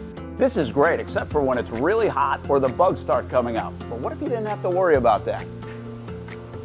Titan Outdoor Solutions will make your outdoor area a comfortable spot any time of the day, any time of the year. This makes too much sense. Titan Outdoor Solutions can give your home an upgrade. Customized pergolas, awnings, controlled shade, even retractable screens. The solution to beating the heat and the bugs and getting more use out of your home is Titan Outdoor Solutions. And this can even help prevent storm damage at your home. Living in Florida and living in your home is already good. Now make it great. Quality products, custom work, locally owned and operated. Visit TitanShuttersAndScreens.com or call 904-484-7580. It was a quiet weekend at Southern Oak Stadium with both the men's and women's teams away from home in our latest Armada Minute. The boys in blue snapped a 2-game losing streak and did it in emphatic fashion with a 4-0 victory in their first ever meeting with the Miami Dutch Lions. Sebastian Zettel, Alex Iarides, Noah Kavif, and Callum Frogson all finding the back of the net in South Florida. Next up, a Friday night home matchup against longtime rivals, the New Orleans Jesters, at 7 p.m. The women's under-23 squad picked up 3 points from a pair of games in Southwest Florida, topping Gulf Coast 4-0, but falling to Cape Coral 2-0. A home crowd will be a nice change of pace on Saturday afternoon at 3 p.m. as the Fleet plays host to the West Florida Flames. Tickets are available for both matches on JacksonvilleArmada.com, and I'll have the call on the Action Sports Jacks 24/7 network this weekend. I'm Stuart Weber with your Jacksonville Armada Minute. I've been telling you about CGC Water Treatment and Plumbing for a long time now. Their drinking water systems remove up to 99% of contaminants. We've had a Connecticut water softener and drinking water system in our home for more than 7 years. You can see the difference whether you're washing clothes, the dishes, or what I like to do most, fill this up for some coffee every morning, and mostly all day. Remember, if you're not filtering your water, you are the filter. Don't be the filter. Right now, you can save $1,000 or more when you bundle the Connecticut Premier Softener with a Connecticut K5 drinking water system. The experts at CGC Water Treatment and Plumbing will test your water for free and determine your water score. Don't know your water score? CGC will find out and recommend the appropriate Connecticut water treatment solutions so you can improve it. Call 904-552-1242 or visit cgcwater.com. Financing options available with approved credit. CGC Water Treatment and Plumbing, an authorized independent Connecticut dealer. Florida license number CFC 1432579. The Action Sports Jacks 24/7 network is streaming. I'm Stuart Weber, and I'm here to teach you a nice 3-step process on how you can watch all your favorite programming from the Brent Austen Show every weekday 10 a.m. to 1 p.m. or the Cup Date with me. It's fantastic. We talk NASCAR. It's a great time. Wednesdays at 1 o'clock. All right, first step, easy. Download the Action News Jacks app. You probably already have it downloaded on your phone, so you might already have that one taken care of. Step 2, see that stack of pancakes up there? You click that stack of pancakes, and it's going to bring down step number 3, which is a full screen of all the different streams that you can click on, including the Action Sports Jacks 24/7 stream. You click that, the video's rocking and rolling on your mobile device. You're watching all the shows you want to, and you're having a good time. You can also do it on your smart TV with the Action News Jacks Now app. I do it on my Samsung TV at home. It's a great way to watch it on a nice, large screen for all the content. That's the Action Sports Jacks 24/7 network. Hope you can find it. Everyone loves a good game night. Here you don't have to be the host. You don't have to clean up. They bring the food and drinks to you, and you can watch whatever you want on the big screens. It's more than a card room. It's a night full of fun with friends. Best Bet Jacksonville, Orange Park, and now the newest location here in St. Augustine, right off 95 at exit 311. A brand new clean room, a full bar and menu, my favorite sushi in town. And I love the fries too. You don't have to just play poker at Best Bet. That's why I come over here to the table games and play one-card poker. That's a pretty good card and a win. One card poker is like war as a kid, you against the dealer. And this isn't the only fun table game to play. A friendly staff, a lot of fun. It's a good night out at Best Bet Jacksonville Orange Park and the newest location in St. Augustine. You can be a serious player or a novice. It doesn't matter. If winning equals fun, you're a winner every time at Best Bet. I'll save you a seat, and I'll see you down here at Best Bet St. Augustine. Welcome back to the Brent and Austen Show, streaming on the Action Sports Jax 24/7 network. There's a look at Mitch Morse and Brandon Sheriff getting some work in over these last couple of weeks at OTAs. Jaguars offensive line is going to be a big story. I'll tell you what, man, Morse is a big dude. Yes. And I think there's something to that. Obviously, he's an offensive lineman, and this isn't from today, by the way. But I think you're big.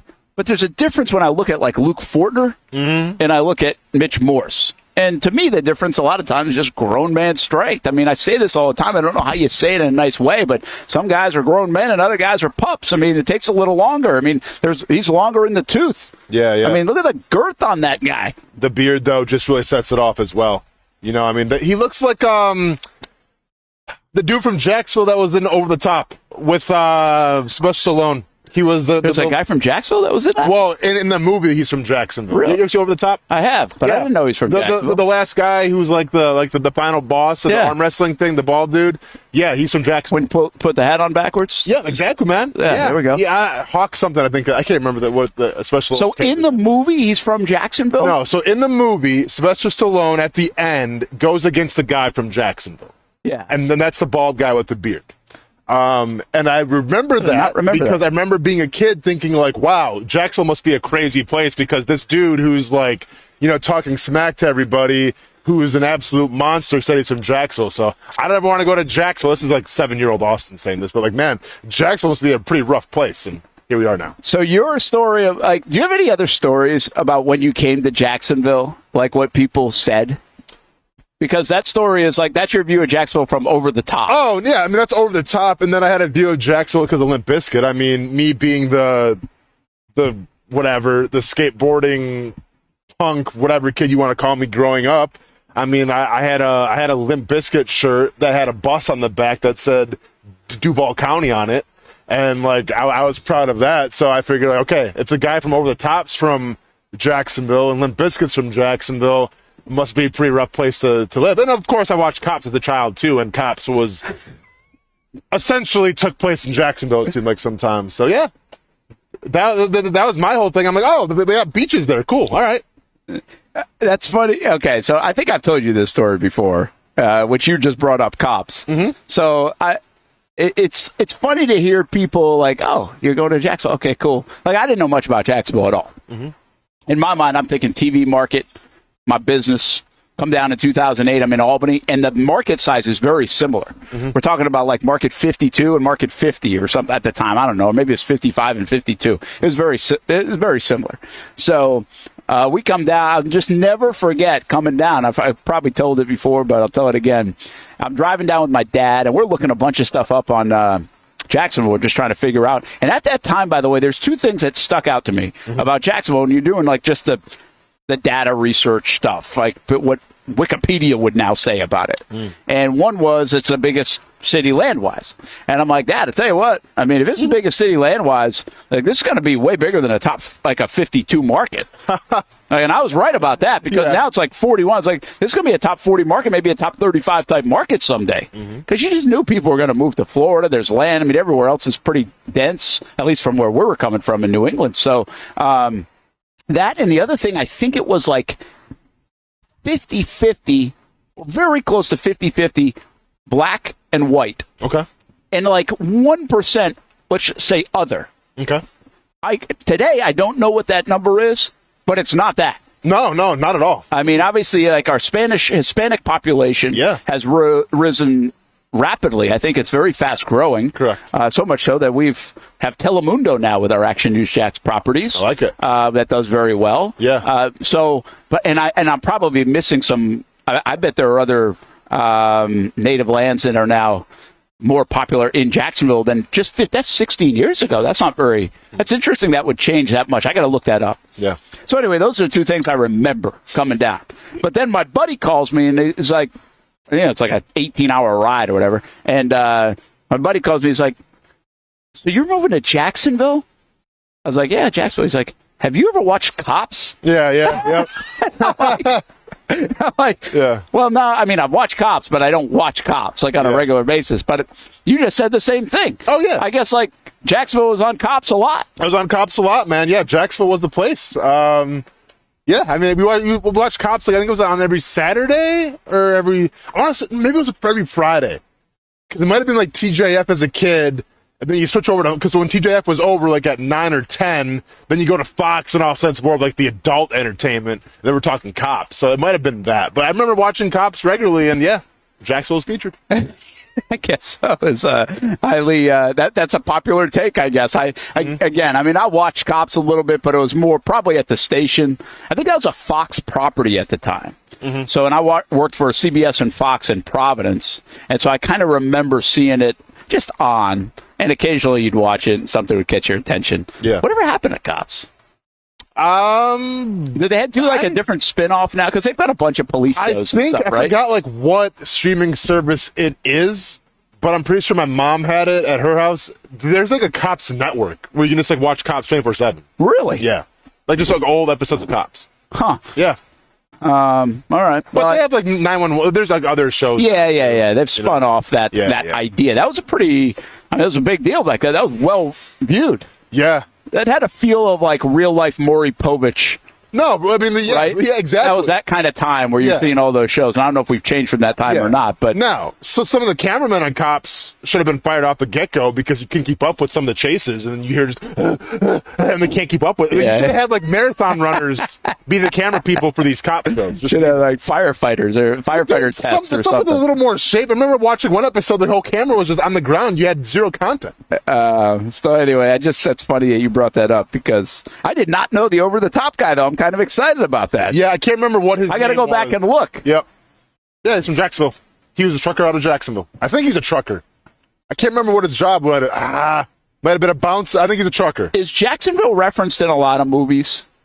Or not? Yeah, I mean, like it was in Deadpool, where the main character. You ever seen Deadpool? You haven't seen Deadpool. No. The main character, Ryan Reynolds. You know, he's an anti-hero character. Meets a guy that he met at a TGI Fridays, I think it was, in Jacksonville. So there's that. What's Evil the Dead? show? No. Ashley, okay. Evil Dead, the TV series, spoiler alert. The whole premise of the series is he's trying to find a utopia, and that utopia is Jacksonville. Huh. What was the one that was the show? It was a show, not a movie, I think, with the Bortles stuff. The guy was always he's a Bortles fan in the movie. I mean, in the show. Yeah. What was the name of that show? I can't remember. Yeah. That was kind of a big deal. Watch it. Oh, Good Kim Place. from Kim. Town. Kim Corner coming in big. Making an appearance. Yeah, it was The Good Place. The Good Place. Well, now we got like go ahead. we have Asher Grodman is on Ghosts, where I'm assuming we're going to get even more and more Jacksonville residents. He's a big Jags fan. Okay, we're going to try to. So he's from Jacksonville? No, he's actually from Jersey, but he's Jacksonville. He's like big Jags fan. Okay. He's star of Ghosts on CBS 47, by the way, so shameless plug. There we go. And we've had him on the show quite a bit over the years, especially during this run. Got to know him, and he's become kind of a Jag super fan, if you will. So Brent Martineau Austen Lane, I don't know how the heck we got here, but more movie references for Jacksonville. Let us know. I'm sure there are more than we even know. Yeah. I was actually thinking, because I'm going to stay on this, I guess. I thought I was going to go back to sports, but now I'm not, because you just jogged my memory. I was looking, because we're going to California, and so we're going to drive like most of California. Now, I say most of California. We're driving down the coast, like Big Sur and stuff. Okay. And so I'm like, okay, what places do I recognize that I've heard? Okay. And a lot of the places that you recognize, I feel like I recognize them from either movies or songs. Okay. And they'll drop the name, whatever. It's like, I don't really know what is here, but I've heard it. I don't even know I can't even give you too much of a reference point, because I was just seeing these towns, like these small little towns. I'm like, I wonder why that would have been in a Kenny Chesney song, or why this would have been in the whatever movie. Sure. I was actually looking at the housing. Was Karate Kid his initial home where he was that all set in California? On the beaches and stuff? Man, I haven't seen the OG Karate Kid, yeah? Yeah, OG Karate Kid. I think it was. I haven't seen that. But I feel like they had moved to California, but I can't remember if they moved from California. Yeah. But I was looking up like an Airbnb, and I looked at this place. I was like, that looks almost like the Karate Kid place that he grew up in, that they moved out of at the time. Sure, yeah. And so that got me thinking of it too. It's just funny how, because I don't know California very well. I mean, I know the big cities and where they are, but I was kind of doing a little geography lesson yesterday. Yeah. Kind of like, what am I going to go by that I'd be close to that I should like detour over? Correct. Because you almost feel like I want to hit this while I'm out here. Yeah, you sound exactly like one of my really good friends here in town. We were at a wedding in Austin, Texas, and we had to drive. I think we drove like an hour out of the way of the wedding because we had to go to the office building that the movie The Office was shot. And like there's like an iconic scene in the movie. I'm sorry, Office Space, not Office. The Office Space. And there's an iconic scene where they're like walking in a ditch from the building. So we had to like go recreate that photo of us walking in the ditch. So I feel like you guys would get along. I didn't care. I'm like, yeah, I saw the movie and yeah, that's the building, cool. But like he wanted to get like that iconic like photo, so we had to get it. Submarine Mike jumps in. Cops is now on Fox Nation Streamer. What is that? Fox Nation Streamer? It's like a branch off the Fox network, I assume. Just one of their many platforms, channels? Yeah. Didn't even know. Never heard of it.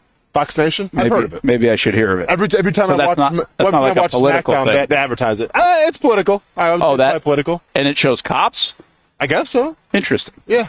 I mean, you guys watch wrestling every once in a while. You guys show the commercials 24/7 during wrestling for Fox Nation. Yeah. Oh, we do on Fox. Yeah, the Fox local. Those must be national spots. Yeah. I got you. Which, by the way, is leaving. WWE is leaving Fox. Yeah. In the fall and giving way to college football. Yeah. Where are they going?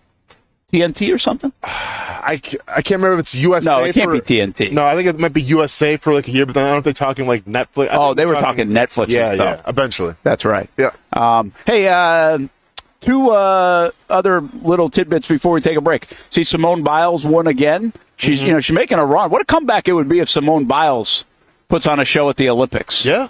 That'd be kind of cool. The GOAT of gymnastics. I mean, it's like, for that sport, it's like Tiger coming back. Yeah. Essentially. I mean, I feel like there's always like a prime and a shelf life of gymnasts, but like every once in a while, there's like one that can kind of like, turn back the clock a little bit. I was kind of thinking about it because like she won her 9th world championship, I think it was, and so I'm like, wow, she must be like, is she as good as she once was? I don't know, but is she back in form? It seems like it. She didn't have to do this. Like, so what? There's that competitive itch, right? Like, those are different kind of athletes where she probably was like, hey, I feel like I'm in a good place. Remember, last time she left the sport, she wasn't in a great place mentally, she had said. And so now in a good place, that competitive itch comes back, kind of that, hey, can I climb the mountaintop again? You just wonder why she's like the motivation for doing it other than more to the legacy, because she's already been great. And by the way, she doesn't have to do it. She'll already go down as the greatest ever. Yeah.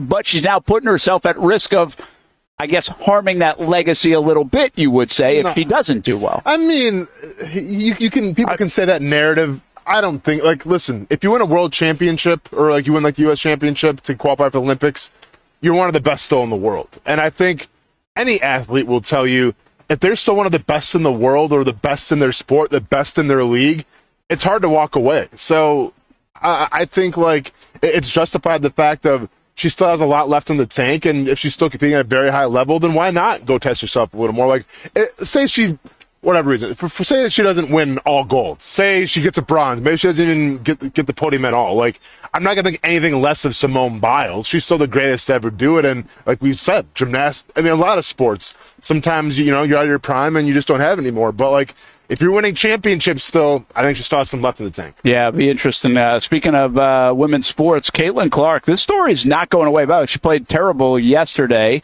had 3 points, her worst effort. But really the story of the weekend was the foul call that after the game got updated to a flagrant foul.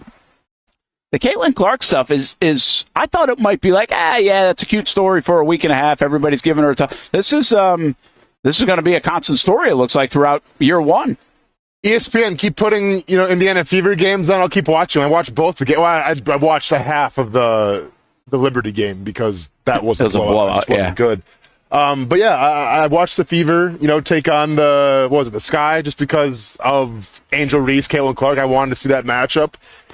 And if I'm Caitlin Clark, listen, I don't know what needs to be done in the WNBA, but if I was Caitlin Clark, just leave. Just go to the big three and make $5-6 million a year, because it's one thing that girls are obviously going after her, and that's fine.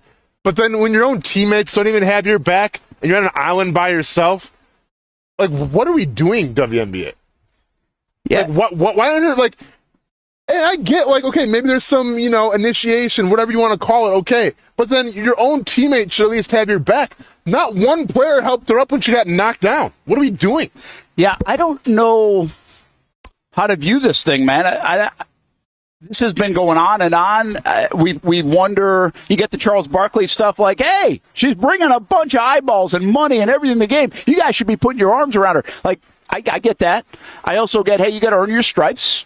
There's a little bit of that. But I'm trying to equate this to anyone in men's sports that's come into the game as a talent, that's given more eyeballs, that's gotten a lot of attention. I mean, but Braun got some of this in his rookie year. Did he get Yeah. He got beat up a little bit? Yeah. So, because it's a long time ago now. Yeah, it's a long time ago. But think about how much hype he had. Yeah. Oh no, he did. Yeah, he did a ton of hype. Mm-hmm. But yes. But at that time, there were other guys that were coming in from high school, right? I mean, even sure. From Kobe to, was it Elton Brand to, I mean, there were others. Mm-hmm. And so it wasn't like he was this one-off thing, but I get what you're saying. It's hey, you got to earn it, kid. You think you're good? Watch this. This isn't high school anymore. Yeah, I mean, once again, I do have a little bit of an issue of the way she's getting treated in WNBA, but I even have a bigger issue in terms of her own teammates not having her back. Yeah. And then her coach saying, well, I don't want to get in trouble. Just get in trouble. Yeah. Get a technical. She says, well, I'm reviewing the tape and it's going to the WNBA. That's not enough. They're going after Caitlin. And I get there's trash talk on the court, which absolutely, that's fine. She does it too. Well, exactly. Yeah. And one could say that kind of escalated her getting knocked down. But then when you see Angel Reese smiling and they're all celebrating, and then they don't want to go to the press conference after because they got beat, so then no one's talking about Caitlin Clark. It's just, do you know what crab pot mentality is? You ever heard that phrase? Okay. Yes. For those of you that don't know, and this to me right now is the prime example of a crab pot mentality. You take a bunch of crabs, you put them in a pot. You see what happens. If you were a crab, all you had to do was climb out one by one, and you're all free. But crabs, for whatever reason, it's in their DNA, it's in their genome, where whenever a crab starts to get out of the pot, the crabs on the bottom will drag that crab back down. Nobody gets out of the pot. They're trapped. That's what I'm seeing right now in the WNBA. You have a star. You have someone that's bringing eyes, bringing new sponsors, getting you better flights, all this stuff. And instead of elevating her and acknowledging her and being thankful, you want to drag her down. And it makes zero sense to me. It really makes zero sense for the overall betterment. Listen, I'm all for, hey, you got to go earn your stuff. But in reality, the better thing that would be going on here, instead of this kind of conversation about it, although I will say at least people are still talking about it, but it's going to get old in a hurry. They'll dismiss it sooner or later. It'd be better if she was scoring 32 a game. That's what got the eyeballs on the Iowa game, product. That's what got the eyeballs on the women's basketball product. Now, she's got to be able to do it, but her scoring 3 points and the story being intentional fouls and flagrant fouls and teammates not getting her, having her back, and this animosity, it seems like, toward this one player is probably not it. I don't think this is good for the overall product, whereas the flip side would have been more Disney story-like. I think I don't know if we like this. Maybe this is a women's sport thing that we're not used to yet, but I don't know if we like the almost the fight feel to this. And maybe we should get used to it. Maybe that's just part of it. The other thing that's interesting to me about Caitlin Clark is, at least on the college women's side, she was like this, again, she was more the Disney character, the hero story part of it. She also, I get she played with a little bit of attitude, but overall it doesn't seem like there's a lot to dislike about her, you know, as a person and everything else. So she doesn't seem like a polarizing figure other than the way people have portrayed her to be, put her on a pedestal. And it just seems like the other players in the league right now do not like that and do not like the idea. To your point, I think that was a great illustration of it. They do not like the idea that she's been put on this pedestal and she's got to go prove it. The one last thing for me here. Do you remember any resentment about some of the young players coming in the locker room in the NFL, like first-round picks? Hey, you're getting this kind of money. Yeah, money's really changed, and money can do that, okay? Yeah. Like, you just got $28 million. There's probably resentment for that. Like, what about me? I'm a better player than you, all this kind of stuff. Well, we do see that eventually in locker rooms. Blake Bortles got paid. Brendan Linder got paid. I think guys like the Telvin Smiths and the Jalen Ramseys and maybe some others didn't love the idea of that. But what about young players coming in as a first-round pick? You haven't proven a damn thing, and yet you're getting this kind of check. So, in terms of young players, no, I never felt that way because any teammate of mine I considered a brother, and I always had my brother's back. But, like, I remember being a rookie, and I remember Derek Harvey being the starting, left defensive end of the Jacksonville Jaguars.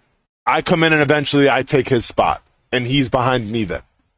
But, like, that didn't stop me from having to do all the scout team reps because he wouldn't do them, and then I had to do my reps as well. But, like, and I understand, like, there's some earning your stripes, right? Like, okay, even though I'm starting, I still have to, like, earn my way in this league. I still have to get those scout team looks and everything. I got it. And I never had any ill will towards Derek, Harvey, just because, like, I considered him my brother. So, yeah, you had a guy who was playing behind me at the time who was making millions upon millions upon millions of dollars. Here I am making rookie minimum, not going to get my bleeping rookie player performance bonus because, well, the lockout and everything. But I still, I had his back no matter what, man, because that's the way that locker rooms work. And that, to me, once again, is the most frustrating thing of this whole Caitlin Clark thing. It's one thing if you want to go after her. Fine, go after her. Say you got to earn your keep here. You have to earn your stripes, all this stuff. Go after her. But then at least your own teammates have to have your back. Or else, what are we doing here? Yeah, and I haven't seen one time when she's been fouled hard, knocked over, where one of the players in the Fever actually, goes up and kind of, elbows somebody or checks somebody. Yeah. That's sports. Get it technical. That's exactly. Yeah. Or a coach go ballistic on the sidelines. Like, okay, I'll send it to no. Throw a chair. Go Bob Knight on somebody. Yeah, this is like Mean Girls, it feels like. It's like straight out of a movie. Yeah. Everybody's kind of ganged up on. Again, that might be a bad way to represent it, but the bottom line is it's still a very polarizing thing. I'm just surprised it's continued to be this way and less about settling in. I think sooner or later it's got to settle into the play. And stop making headlines for this. I don't think this is great. Again, we're talking about it, so maybe it's better than I think it is. But I don't think this is great for the WNBA in the long term. I mean, I do like the physicality because it gets people talking. But once again, it's not a good look if no one's defending her. It seems like she's literally on her island right now. And Indiana Fever, how about we help her out? Management, coaches, players, teammates, help her out. If it was me, if I'm the coach of the Indiana Fever, I'm on the phone to Ronda Rousey right now. Hey, can you shoot a basketball? Doesn't matter. Need you on my team tomorrow. Need you on my team tomorrow, Ronda Rousey. Yeah. Well, the other thing that's or Amanda Nunes, whoever. The other thing that's not helping is they stink. She's a young player that's getting this kind of treatment on a team that's bad. There's a reason why they had the number one pick. Brent, do we have something here, though? Can you imagine the optics? If all of a sudden it's announced tomorrow that, hey, Ronda Rousey and Amanda Nunes, Valentina Shevchenko, whoever has signed a year contract with the Indiana Fever, see if Angel Reese could be left on the sidelines then. see if Caitlin Clark gets fouled hard anymore. That's what I would do. Sign the enforcer, 5 fouls in 5 minutes, but a big haymaker. You doing hockey? Yeah, you do. Come on. You do. So just to final point here. What I just put out there is what we were talking about with young players coming into the league. And take Trevor, for example. Trevor's a guy that's got a lot, right? And there's plenty of reason to maybe be even jealous of a guy like Trevor coming into the league. What do the Jags do? the Jags players and team and franchise, I mean, they wrap their arms around that guy like he's a savior. They prop him up even more. Like, they do whatever they need to do to help him out. Like, juxtapose that with what's going on with Caitlin Clark in Indiana. Now, you go way back even to, like, Peyton Manning. Peyton Manning is a guy with his dad in the league and the family tree, and that could drive some people nuts, right? It's like, oh, yeah, Peyton Manning, is he really that good? And he struggled out of the gates, too, remember, with 30 picks. But I don't remember this being a thing. The one guy I would say that it felt like people were, I don't know if out to get is the right way to say it, but felt like, okay, wait until you see this, is a guy like Johnny Manziel. Yeah. Manziel, but again, like Caitlin Clark was not Manziel coming into the league. Manziel was the guy that almost asked for that. He wanted to be the villain. Mm-hmm. So it's different, but that's the guy I think that I can go to. Now, other guys in the league, like Michael Vick maybe got this after the dog stuff. Deshaun Watson might be getting this now, but that's not coming into the league as a young player. I think Johnny Manziel's the one guy that I can remember most recently where people are like, yeah, wait till you see when you get here. And my guess is even in Cleveland, even in that locker room, there was probably some of that. No, for sure. That's actually a really good call. I can't really think of anybody else. Yeah, I think football is because football is a team sport. Like, it's going to regulate itself. Like, if someone goes after somebody, eventually you're gonna enforce that. And it's not going to be a thing. I guess just whatever reason in women's basketball, you're not seeing that right now. Yeah, it's a wild deal. Definitely a wild deal right now in the WNBA. Hey, let's take a time out. We're live at 1937 Spirits and Eatery.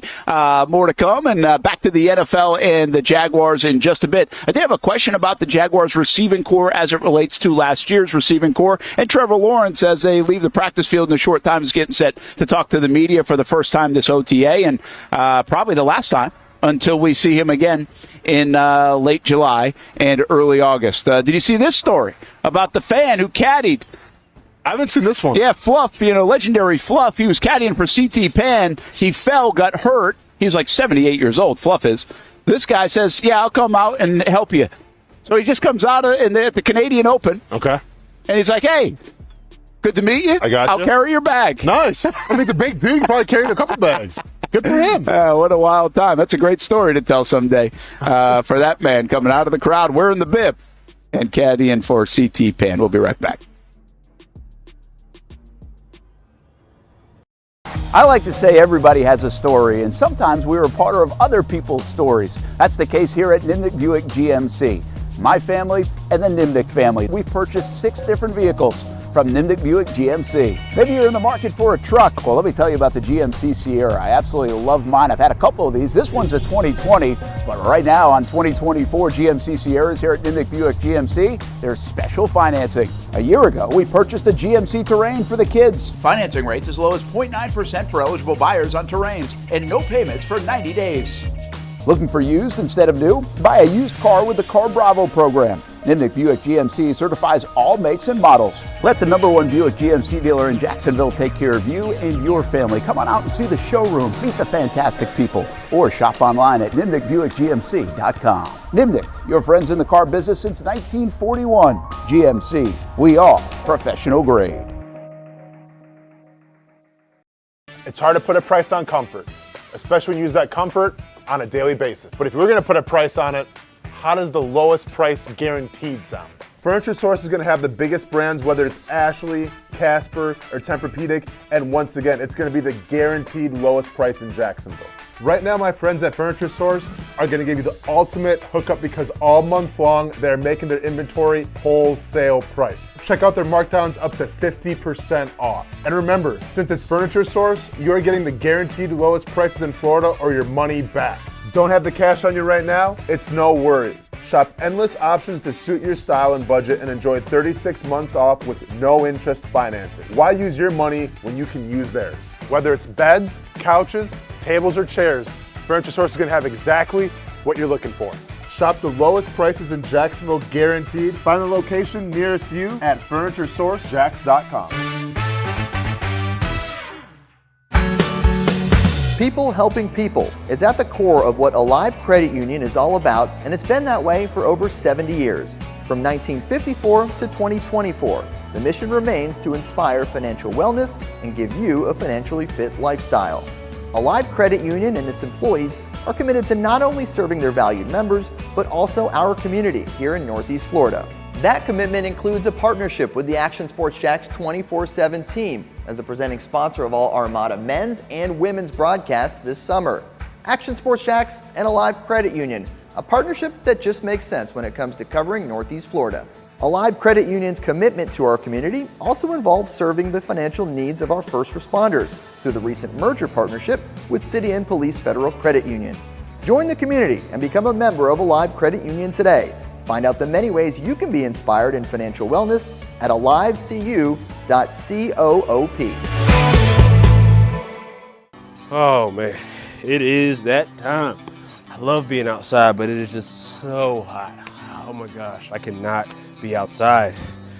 Well, you know, it doesn't have to be. As a matter of fact, I've got the perfect solution for you to be able to stay outdoors and not look like this guy.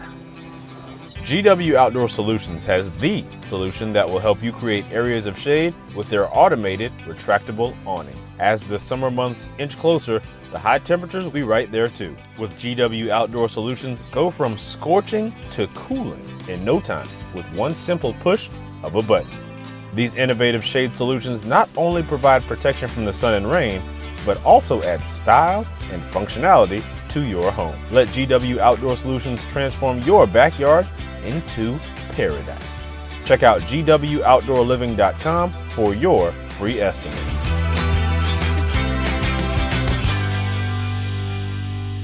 New to town or always been in town, everyone is always looking for a good pizza place. Our place is Donato's Pizza. We love it and still do love it. When I tell my family I'm coming to Donato's, they say, wait a minute, you got to order some for us. So this is not all for me. Let me tell you what the Martineaus get when we put an order in. Well, pepperoni pizza, we usually get more than one of these. And then there's the works, a little bit of everything. And then this is the pizza that can be polarizing for some out there. I don't know why. Hawaiian pizza, some love it, some don't. At Donato's, you're going to love it, especially with that cinnamon sprinkled on top. Try the pizza my family likes or try your favorite. Right now, you can use the code BRENT20 and get 20% off your order. Every viewer and listener is important to us, and at Donato's Pizza, every piece is important. From fresh ingredients to the dedicated team members and you, the valued customer. Donato's Pizza, where every piece comes together for a winning combination. Jack's Beach and Mandarin locations, Donato's Pizza. Every piece is important. Welcome back to the Brent and Austen Show, streaming on the Action Sports Jacks 24/7 network. So check it out, Cosmic Baseball.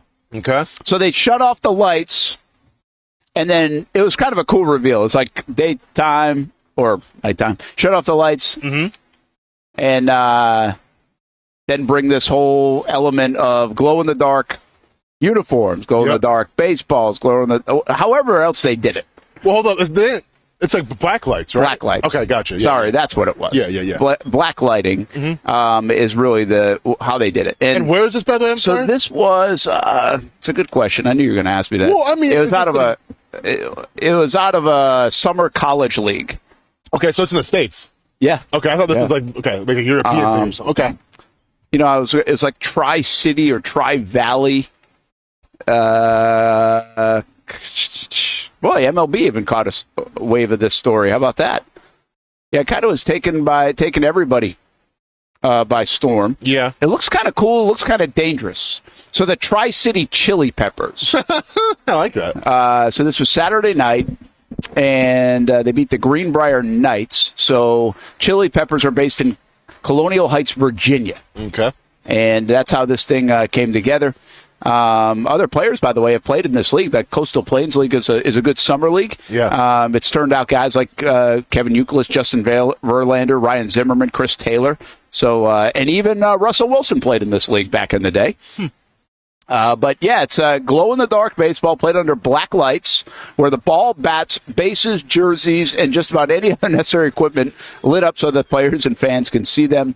Many believe it was the first time it's ever been done. Had a very Savannah Bananas kind of feel. I'm a little surprised that they didn't come up with this. Yeah. That's what I thought it was at first, but then it turned out it was the collegiate league. I'm not gonna lie, it looks really cool. It looked really awesome. Yeah, it did. I just don't know how hard it is to play. The one guy got a base hit, and it turned into an inside the park home run. Like it was a hit over left. Weird. Yeah, because they probably couldn't see it. Like even though the ball's neon, yeah, you're still not seeing it. I guess not. To the degree that maybe you need to. Yeah. Well, I think, like the main part for me would be like the field is dark, right? Like the grass is dark. Yeah. So like that would be kind of difficult, but it looks really, I mean, aesthetically pleasing, very pleasing to the eye. So this article says that, let's see, so a local lighting company helped them out with it, right? And let's see, tickets for Saturday's showdown, which was also streamed on Team's YouTube channel, sold out within 24 hours of the initial hype video. They posted that way back in early May. And according to Martin, interest among collegiate players to join the Chili Peppers has soared tremendously in the time since. So it's been a big draw. Yeah, I'd go to that. There are other times they're going to do this. They will host games with the same format of Cosmic Baseball on June 15th, June 28th, and July 20th. You ever been to Cosmic Bowling? I have seen that, and I've seen Cosmic, like miniature golf. Yeah. Right? Yeah. Yep. That's actually, now that you say that, I'm like, okay, that's where we've kind of seen it, experience that same. But those were indoors. The trick here had to be outdoors, right? That's a good point. Yeah. Because I've at least the Cosmic miniature golf or putt-putt or whatever you call it, that was an indoor place that I did it at. I don't know if they had it outdoor, but indoors. Sure. And so obviously bowling would be indoors. The trick here must have been outdoors, but they were able to figure it out. Really cool. Yeah. That's one nice, I mean, again, I didn't know the Collegiate League would be doing this, but from the Savannah Bananas, they make you think about how to do things, how we're going to view things, how we're going to see things. And something like this, I don't know if you could watch it every night, but a little exhibition type thing, what a draw. I have no idea the cost to put it together, but pretty fascinating and creative. I love it. Yeah, just to kind of, I mean, like I said, I would definitely, if it was closer, I would definitely drive to see that game. Yeah, I was thinking the same thing. I started doing it in my mind. I was like, okay, where is this? It's in Virginia. How far a drive is that? June 15th, June 28th, July 20th. Where are we? Yep. Like, it would be that kind of event, which, by the way, the Bananas have become that very event. Oh, yeah. Did you know they actually make like black light tattoo ink, too? Where you can get like tattoos that are invisible. You take a black light and you can actually see what the tattoo is. I did not know that. Yeah, man. So when would it show up? In a black light. Only. Yeah. So, like, you could just have, like, you know, your clear skin and everything, and all of a sudden, oh, there's a black light, and boom, big old tattoo. Just thoughts if you ever want to get one. You think that's more expensive? It's probably the same. I mean, yeah, maybe, like, black light ink is a lot more expensive than, like, regular tattoo ink, but I don't know. I think Cosmic, could you do more of this? If they did this outside, could you now do this with basketball and football? And by the way, when I say football, I'm not sure I mean like tackle football, maybe like a 7-on-7 type of deal. Yeah, I mean, if you do it on a baseball field, could you do it on a football field? I guess. Almost easier, I would feel like. Maybe. I mean, I don't know. Flag football, let's just say. Okay, You have the flags lit up. Flags, You got the ball lit up. Yep. Get your jerseys lit up. Sure. Now, I guess you're afraid people are running into each other? Because there's not that. It's not much that in baseball. Baseball's a little more slower paced. Yeah, cosmic hockey or something. Yeah. I did see over the weekend. What did I see the other day? I saw, I don't know what they called it, but it was like ice boxing. So these guys were boxing on skates. Okay. Not mad at that. I'm not mad at that. That takes a lot. That's tremendous. Speaking of, how was the UFC card? Well, I fell asleep. Broken arm? Yeah, there's a broken arm. The main event delivered. Sean Strickland, Paul Acosta went to a decision. Donald Trump was in the house, so that got a lot of attention. Obviously. Aaron Rodgers was there. Aaron Rodgers was there and did not give Donald Trump any acknowledgement, so that was the controversial thing.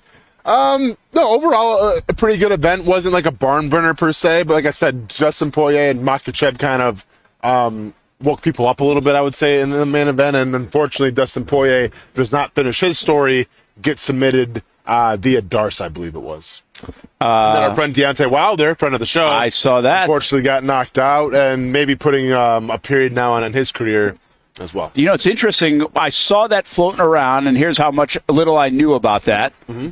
I was like, is this an old video? Because I hadn't heard Deontay Wilder's name in a while. Yeah. Probably, I mean, it feels like it's been a couple years. Like, when's the last time he fought? He fought. Well, he got beat maybe like a year and a half ago. So he was kind of on a slide a little bit. Did he lose to Fury? Yes, he lost to Fury. So he's been sliding then. Yeah, because that was a wicked knockout too. Oh, of course. Yeah. Over the weekend. Mm-hmm. Yeah, so he might be done, but I mean, honestly, man, and I get like he may never be like considered one of the GOATs of heavyweight boxing, but at the time, in terms of like the meme, era that we lived in, like some of his knockouts were some of the greatest of all time. So like the guy definitely added to boxing and made it a better place. And a big story going on today with the UFC was, if you've been following Conor McGregor at all, Michael Chandler, their fight coming up was supposed to be a giant press conference in Dublin, was going to unveil the next UFC card, and the UFC announced that got postponed with no reason why, and now I guess it's coming out saying that Conor McGregor has actually canceled the event, which says a lot when you cancel your own press conference in your home country, when people like by the thousands are going to come out and support you. Wow. So that's going on as we speak. What does that mean? Not ready? No, I mean, it can mean a lot of things, but part of the hype. Good look. No, listen. I get like being fashionably late or like making a scene in by canceling something, but you're gonna cancel your own press conference in your home country with all your fans. Like, I have a hard time believing that's just like strategic. Yeah, that's pretty wild. The one other thing, did you see your guy Tommy Pham? Not your guy, but your Brewers and Tommy Pham. Oh yeah. Don't sign the catcher. Pham with some fighting words. Yeah, no one's about Tommy. What else is there to do? You're the White Sox. I know, exactly. Yeah, you're not going to win a lot of ball games. You might as well go and get your chin check in and whatever. Everybody's fighting. Everybody's fighting. Everybody wants to be a fighter. Baseball players all of a sudden want to be a fighter. The guy in the stands I sent you at the UFC fight, just taking people out. True. And by the way, if Tommy Pham ever runs into I'm going to say because I'm going the Hamby route now, my NL MVP candidate and William Contreras, we're going to have issues again if that happens again, Brent. All right? We must protect Contreras at all costs. I didn't even know Pham was playing for Oh, by the way, too, Tim Possible, welcome to the show. We got Brewers-Phillies going on starting today. I think Wheeler's on the mound, too, for the Phillies, which makes me nervous. It's a nighttime game. So both teams playing really well. What time, Brent? 6:40. Check your local list. Which is kind of weird. Yeah, it's a really weird start time. Just your baseball checkup while we're on it, by the way. 6:40, huh? Yankees are 3 games up. The Guardians. Trying to grease the polls? What? I don't know why they do that. Okay. 4 games up by the Guardians on the Royals. Yep. Mariners leading the Rangers and the Astros. Astros still are not above 500. The Phillies are unbelievable. 6.5 game lead. And your Brewers have been fantastic. Yeah, we're good, bro. 8-2 in their last 10. They've won 5 in a row. They got a 7-game lead over the Cards. Yep. Nobody else above 500 in that division. Hang on. Let's go to Brent Martineau for the Reds report. What do you got for the Reds, Brent? They are 10 games back. They have gone 6-4 in their last 10. So there is got a lot of bad. I like the Cruz. How many bad teams am I going to see on this baseball trip? I'm actually not seeing the Reds. I'm seeing the Cubs. I'm seeing the Dodgers. They're good. The Padres, they're not bad. All right. I got the Giants, who have been disappointing to this point, but right about 500. Mm-hmm. So, and then I see the Rangers and Astros on this trip as well. I think they're some of the visitors, which you would think would be really good, but both have been just okay. Who are your World Series teams again? I can't remember who we all picked. Gosh, I don't remember either. Really? Come on, man. I had the Blue Jays and the Phillies. Toronto, pick it up a little bit. Well, you remember that. That's good. Let's get back to football. The big story today is Justin Jefferson, $35 million a year, 4-year deal, $140 million, $110 million guaranteed, and it's really hard to predict like what the market looks like for receivers in the next 3-4 years, man. We've got a lot of stud receivers that I think have a chance to get paid. Yeah. Will we see a trend where you mentioned it? You thought maybe pass rush could go this way. Well, we saw it going that way, and then it stopped. Remember around when we were doing the show and the Jan stuff, it's like, wait a minute, all of a sudden this offseason they're not paying pass rushers. Well, now it's ticked back up with the likes of really paying defensive tackles, 3-technique guys like Aaron Donald and Chris Jones and guys like that, Derek Brown, even for Carolina. But it's gone back up to the tune of $28 million a year for Josh Allen and even Brian Burns getting big deals and maybe even less proven of big resumes. So, I mean, are we sooner or later, are NFL guys going to be making $40-50 million a year at premium positions, not just quarterbacks? Yeah, I mean, as the salary cap goes up every single year, I feel like that's eventually going to be the case. What I'm very interested to see, because it's obvious right now, there's a premium at the skill position, more specifically wide receiver, because running backs, are still getting the running back treatment. But I wonder going forward, and I think edge rushers are still up there too in terms of how much you're going to pay somebody. But I wonder now if teams are going to focus more in the draft on those edge rushers, on those wide receivers, because we kind of saw a whole, crop of wide receivers go in the first round. I wonder now if teams shift their focus to those positions and rely on more like the big uglies, the defensive tackles, the offensive tackles later on in the draft. Now, I get like some teams are going to be so desperate for offensive tackle, you draft them there. But I wonder now if teams, just because it is a premium, you're paying so much for wide receivers if you want to re-sign them to a second-year deal, that are, if they're like actually a really legit receiver. I just wonder if now we focus more on the draft of those positions. Well, and that's the thing. And I think if you look at what the Jags have done, they kind of are looking at the cheaper way to go about it. Now, I'm not sure they were fully looking at it that way. They were going to go try to get Calvin Ridley, but they said, whoa, we're not going there, right? I mean, we're not going there. So they have Christian Kirk, who they pay a good amount of money to. His cap is obviously pretty big this year. They've signed Evan Ingram, who seems like it's been a very good signing. I would say Kirk has been the same for what you're paying them. You're getting what you asked out of them. And then you bring in Gabe Davis at $13 million a year, and what you're doing is a little, that's like a mediocre buy low, not low, but buy lower, and hopefully hit on his high, part of his career. At $13 million a year, he's a bargain. This reminds me of like a 2005 fourth starting pitcher on a team that was making like $10 million with a 4.5 ERA. Sure. Like, that's where the price tag has gone in the NFL, and especially for a wide receiver. But now you really get the young guy. I wonder if that was part of the motivation. Did they just need to get Trevor a weapon, or do they need to get a little cheaper at wide receiver because of his contract coming up? Again, Justin Jefferson, Vikings in a different spot. They can play the receiver because they're not paying the quarterback. So there's that dance that you're always going to have anyway. But I just wonder where this is going. We brought it up last week with the Waddle signing. I mean, the Dolphins are paying two of them. They're paying two receivers over $24 million a year. Like, that seems like a lot of the pie. Take the pie chart of positions on your NFL roster. And, I got to believe the Dolphins are paying more than anybody else at this stage. Quarterback, you're going to have a huge part of the cap. Receiver now is becoming way up there. I think the Jags might be positioned differently. Jags have young receiver, mediocre receiver, and I'm saying mediocre from a payment standpoint. Mm-hmm. Even 17 per year for Kirk is somewhat mediocre now, or middle of the road. What I wonder is, do the Jags go break the bank on two pass rushers? They already did it with Josh Allen. Could they potentially do it after this year on a guy like Trayvon Walker? So they're paying two of those guys. Not many people around the league are paying two of those guys. The Chargers did this once with Bosa, I think, and Mack when they had them. Yeah, and you're going to have to adjust it. Like, listen, we assume that Trayvon Walker will take another step forward this year.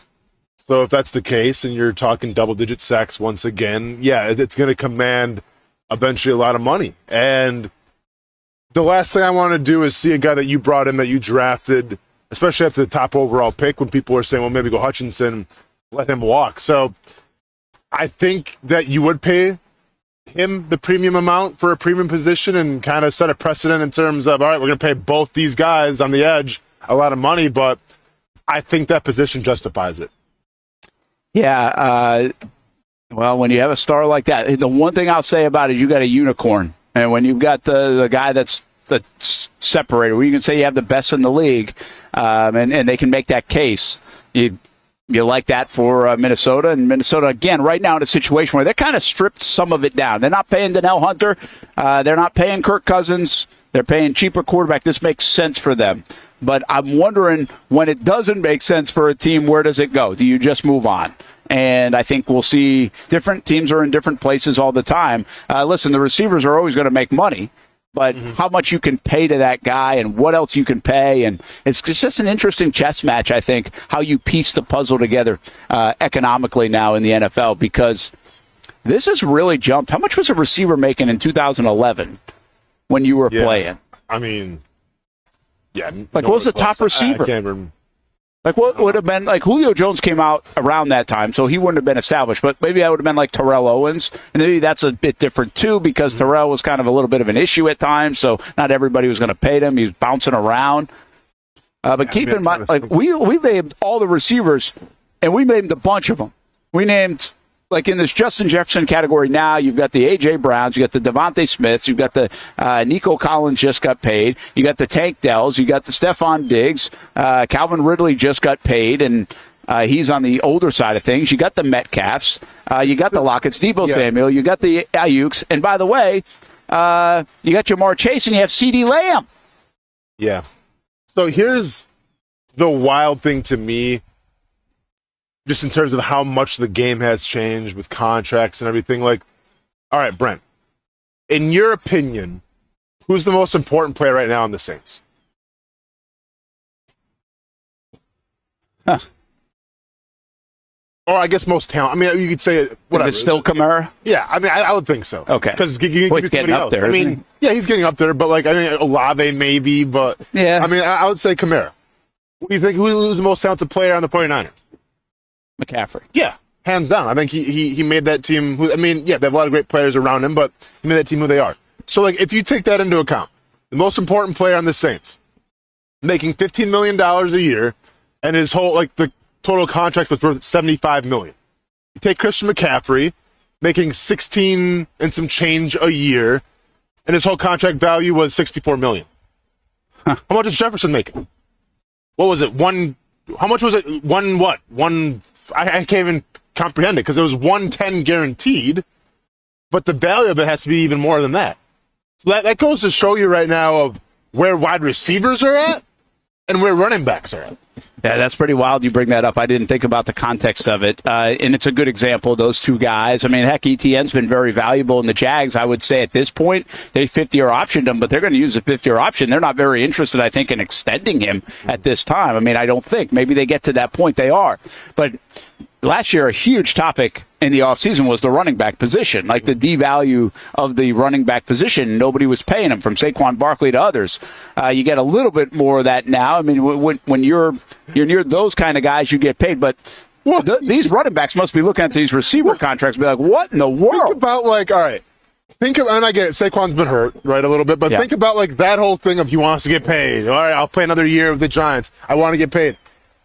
He went through all of that for $37 million, and it's still a lot of money, to us. But he went through that for $37 and some change For 4 years. For 4 years. Yeah, Jefferson just got paid that for a year. No, I'm sorry, for 3 years. Oh, that was for 3. Okay. Yeah, Jefferson got over $100 million for that. Yeah, that's wild for 4 years. That's pretty wild. Yeah, that's really wild. But think about what a running back does, too. They got the ball in their hands more than a receiver. I know. They're getting pounded more than a receiver. They have to be a part of the offense, because if you can't run the ball, like, why isn't there more value other than it's hard to stay healthy for longer periods of time? So investing in a running back is a little bit more dangerous. But they've got to be, they have got to be looking at this stuff, and I don't know what it's going to take. It seems like that whole running back conversation has kind of died down, but I don't know how you wouldn't bring it back up if you're that position and say, look what these guys are getting. I mean, we can't even get a third of what these guys are getting. Even the elite players in the league. We touch the ball 3 more times a game than these guys. Wild. They all want to be running backs. Running backs you used to want to be. Now you want to be a wide receiver. Oh, yeah. If I'm a running back in college, I'm going to the slot and being a slot receiver or something, man. I can't. There's no way. If you're a kid now, who do you want to be? What position? Do you still want to be quarterback? Because they're all getting paid. No, I think quarterback and wide receiver, because 7-on-7's bigger than ever. So I think wide receiver, quarterback. Yeah. And corner. I mean, I don't know if any kid really aspires to be a corner, but, like, Yeah, I mean, I think, again, if you're a big guy, I mean, the body position will tell you where you're going to go anyway. I mean, you can dream about being a pass rusher and sacking the quarterback, but if you're 195 pounds, that ain't happening. Yeah. So, I got to believe wide receiver. I almost think, though, it's close. Like, I feel like quarterbacks, I was like, I want to be a quarterback. I want to throw the football. I wonder if wide receiver, like, how many people are saying, I want to be a running back? They used to say that. I want to be Emmitt Smith, right? I want to be Marshall Faulk. Like, that's not the Those case. days are gone. And now I think a lot of people, to your point, are saying, I want to go make a one-handed catch. I want to get in the end zone. Yeah. And be a receiver. In fact, I talked to some family friends. Their kid was going to play. He said he can really throw it, and he's going to play high school ball. It's like, but he really wants to be a receiver more than a quarterback. Like, they kind of want, I don't know if they or the coaches, I can't remember exactly, if they want him to play quarterback. He's like, no, I want to play receiver. I want to get in the end zone. Yeah. And I was like, well, that's kind of an interesting mentality, right? Yeah, kid wants to do the gritty and stuff. Yeah. Man. Let's go. But again, that's a little bit, that's either, that gap is closed, which made receiver way more cool, and that gets it flop. Like, nobody said that growing up. No, everybody wants to be the quarterback. Quarterback comes with all the glory, comes with all the money. Yeah, I mean, I remember being a kid, like, quarterback was the position, but also running back was the position. Because you always got the ball, you got in the end zone. Like, the running back as a kid is, like, what I dreamed of being. And then, I was a little too tall to play running back. I'm like, well, Eddie George is like 6'3". Like, yeah, but you're 140 pounds, so that's not going to happen, Austin. Sorry. Kim Possible, looking things up, said in 2011, when you were in the league, Vincent Jackson was making $11.4 million. And I think she's saying that was like the highest paid guy in the league at the time. Wow. Yeah, that's insane. Yeah, what's crazy is, again, this has a little bit to do with the CBA. You were going through a lockout right around that time when you were playing. The new CBA has given players more piece of the pie. The inflation, of course, the NFL's even bigger than it was 10 years ago. So all these things add up to be more. But think about what Justin Jefferson just got. That's more than three times that deal. I don't know who was the most expensive quarterback at the time, but maybe we are in the same scope. Maybe it is 3 times as much as the quarterback was making just 10 years ago. I mean, I know we're all dealing with inflation. I mean, that's crazy inflation when it comes to NFL salaries. Do you think we'll ever see, like, a trend of running backs again getting top dollar, or are those days done?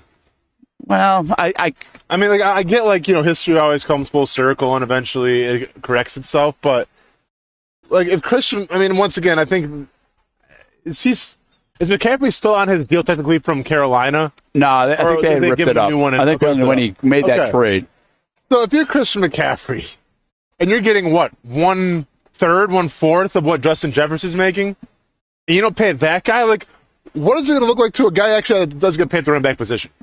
Yeah, and the crazy thing about McCaffrey is he's been a guy that actually has been dinged up a lot in his career, and they still gave him that money, right? What about the durable player? So I'm looking up Kamara right now, right? Yeah. He has been. I mean, he actually hasn't played a full season in his career. Yeah. First year he played 16, but he only started 3 games, so it was very lightly used. But he's a guy now 2, 4, 6, 7. He's going to go on year 8, and he's still playing at a pretty high level. What I wonder, to your question, that's why I wanted to look him up, is are today's running backs changing the story that once you get to 28, 29 years old, and especially 30 years old, you're done? Yeah. Because Kamara now will go into age 29 year 8. McCaffrey is actually staying healthier later than he did early on in Carolina. How old's Derrick Henry? Derrick Henry, same thing. He's got to be 29, I think. Okay. What if he continues for another couple years, and even the wear and tear, like he feels like he's 33 at this time, and he's still. So that to me is the one that will change when you say, hey, we can get, first of all, they're coming out earlier, right, and younger. So we get them at 21. Maybe 22, and now we can invest in them for 8 years, and they can still give us something instead of nosediving, right? I mean, Emmitt Smith is not the norm, right? Gore is not the norm to be able to play like that. So I think that's always been the danger, is that can they continue this for 6, 7, 8, 9 years? I think that could bring back the value of the back in terms of dollars a little bit more. But we see injuries at wide receiver too, though. I get it, but not as many. It just doesn't feel. My guess is there's not as many, and it doesn't seem like you're at risk as much. True. So I ask you this right now: would you sign Etienne to another 4-year deal right now? He's going into year 4. Yeah. Give me another 4 years, which would be year 4, 5, 6, 7. So he'd be 7 years into the league. Yeah. Would you do it? I don't get why you wouldn't.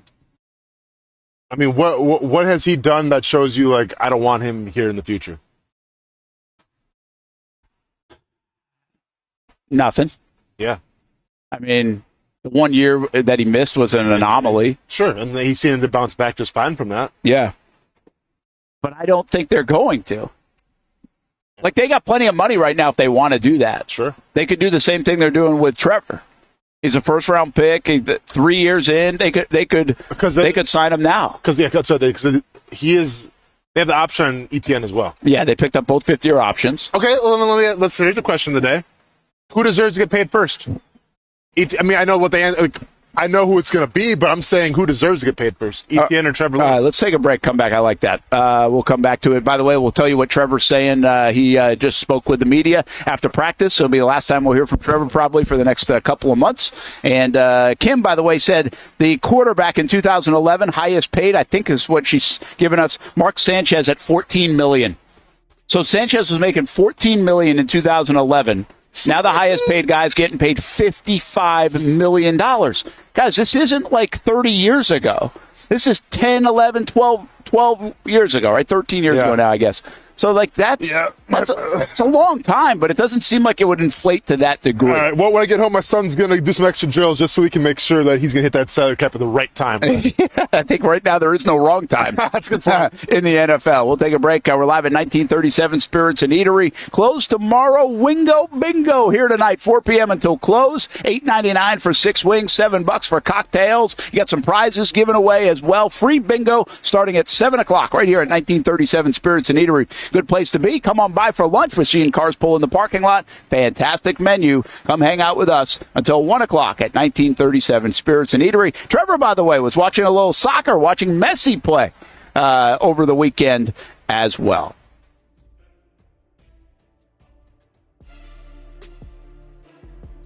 It's a new logo, new branding. With Bold City Heating and Air, it's an old school approach. One of the few locally owned and operated air conditioning businesses left in Jacksonville. It's hot, Florida in the summer. You can't do much to avoid it, but you can keep cool with Bold City Heating and Air. It's every customer counts kind of service, from when these trucks have pulled up to my home over the last couple of years and when they pull into your driveway as well. From communication to pricing to the actual service, everyone at Bold City Heating and Air cares about you. You know who is coming to your house. You know they will be well trained, and they will respect your home. Air conditioning convenience at BoldCityAC.com. Stay cool while it gets hot. Bold City Heating and Air can help. Don't get caught sweating all summer. BoldCityAC.com, and they have financing to help. New systems starting at $110 a month and $50 off any repairs. Stay safe, stay comfortable with Bold City Heating and Air at BoldCityAC.com. Homegrown in your hometown. It's the fishing tournament everyone wants to catch. The Daly's Old School Kingfish Shootout presented by Yellowfin. It's June 8th. Limited boundaries. No bait buying. No checkout. If you don't catch the big one, just catch any size kingfish and have a chance to win $10,000 with a Nimnik Lucky Ticket. It's the Old School Kingfish Shootout, and you can catch it live on the Action News Jax Now stream and the Action Sports Jax 24/7 network. It's on Saturday, 2 o'clock, and it'll replay on Sunday on the Action News Jax app and actionnewsjax.com. When you think sports, you think Action Sports Jax, the official station of the Jaguars, on location for every game. But the most experienced team in town doesn't stop there. From high school football to the big events in the area, Action Sports Jax is always on. Now, we take that to a new level. Action Sports Jax 24/7 is around-the-clock coverage of the teams you love and the moments you can't miss. The best local sports in Jacksonville on Action Sports Jax 24/7. In Northeast Florida, we love hanging out on the back patio, maybe grilling out lunch or dinner with the family, enjoying the good weather, or maybe enjoying the big game on the TV. Or maybe your favorite team in town, the Action Sports Jax team. This is great, except for when it's really hot or the bugs start coming out. But what if you didn't have to worry about that? Titan Outdoor Solutions will make your outdoor area a comfortable spot, any time of the day, any time of the year. This makes too much sense. Titan Outdoor Solutions can give your home an upgrade. Customized pergolas, awnings, controlled shade, even retractable screens.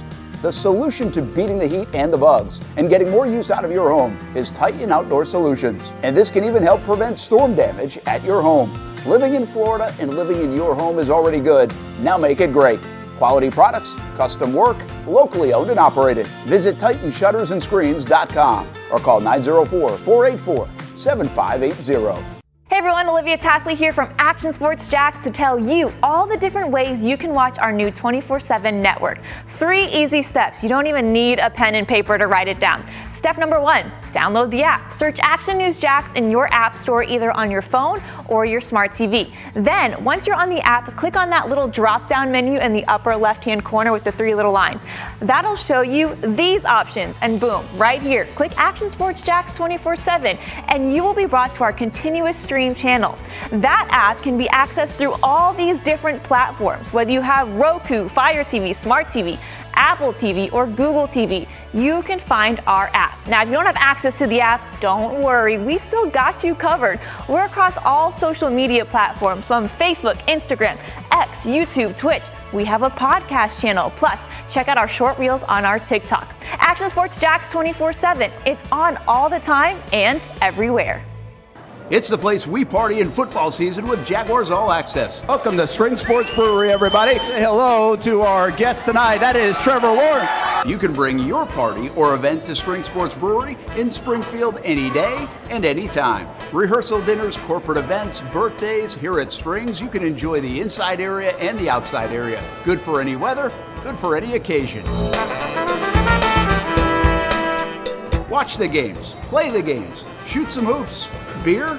Yeah, they have that. Plenty of choices. And sure, this is a brewery, but Strings is also a restaurant, and the food is fantastic. A full menu made from scratch meals. And if you need String Sports Brewery to help with a party at your place, they cater too.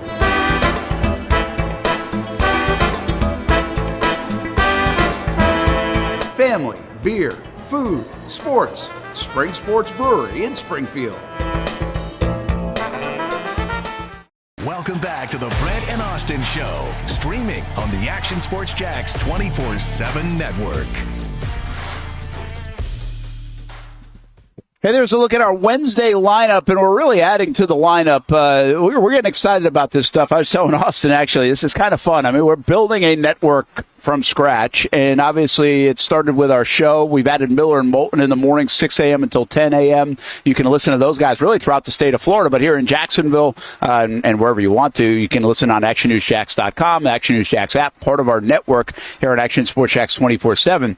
1 o'clock cup date on Wednesdays. That will continue with Stuart Weber. A week with Action Sports Jax with Olivia Tasley. That plays Wednesday, Thursday, and Friday during those times. We added last week the Stripe Show podcast with Travis Fulton. That debuted last Wednesday, 2 to 3, and will air again each and every Wednesday throughout the summer. And tomorrow we're actually starting a new show called After the Game. It's a coach's show. It'll air at 2 o'clock on the network only.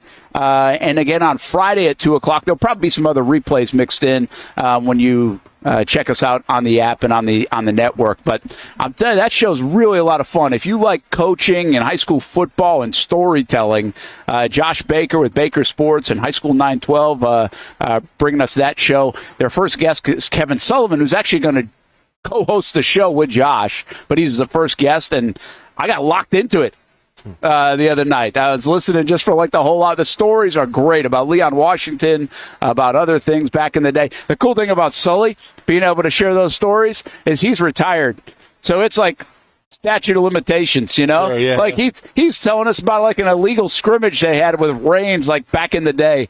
Like now you can get away with it. You might not have been able to get away with that story while you were still coaching. Yeah. But it's really, really a fun show. We'll have a podcast version of that as well. We'll share some on social media. We did a little bit last night actually on TV. So in all those shows, now those are just like shows along with ours that fill out the lineup. We also replay our show every day, 3 to 6. on the network only, not on social media. Social media is live. And then we have the Armada, where we've been playing matches. It's been pretty cool to see people tuning into that.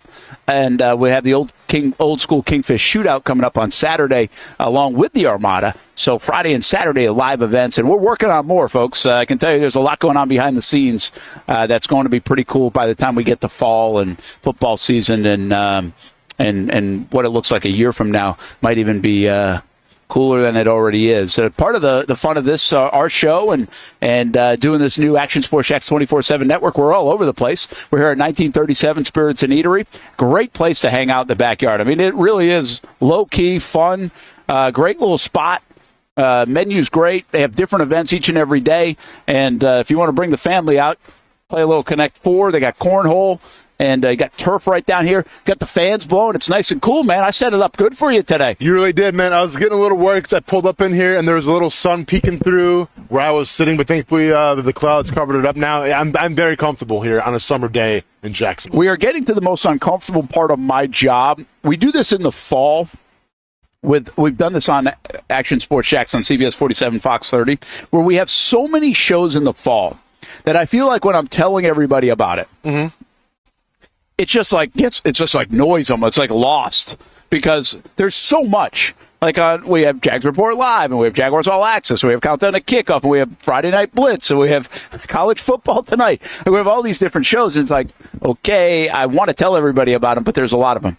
I kind of starting to feel that way with this, too. Yeah. It's like you got to check it out. You got to just see it. Social media-wise, we'll give you the lineup. We actually should, and we will, once we finalize the lineup, eventually put it on the website so it's easy to find. But one of our goals with this is have a little bit of something for everyone.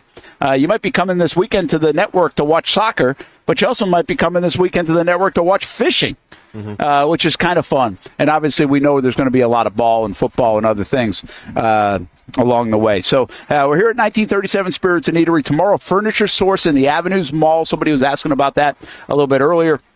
Thursday, String Sports Brewery, and Friday, Best Bet St. Augustine. So busy week on the road with Brent Austen Show. All right, we're talking about the value of the running back position. You bring up an interesting question. I was just going to say, should they extend Travis Etienne now along with Trevor Lawrence?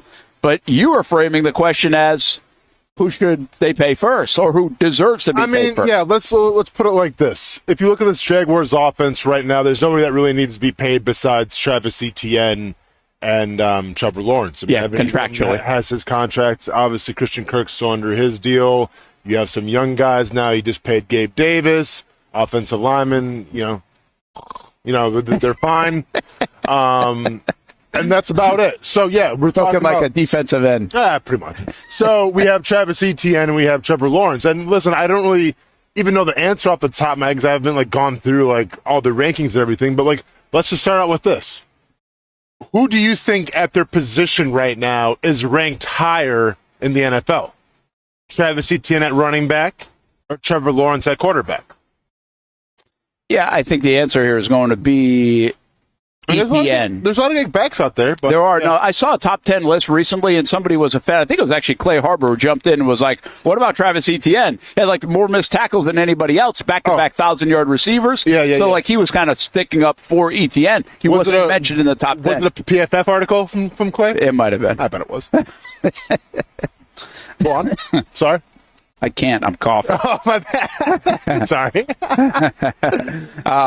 But, yeah, I don't know if I think he's probably in a similar category. I think he's very valuable. I think you can make the case maybe he's earned it more than even Trevor has to this point. Yeah, I mean, he doesn't have the responsibility that Trevor has, but he's also not going to come with the amount of price tag Trevor is. Sure. Yeah, I mean, I think if you look at, is Travis Etienne a top 10 running back in this league?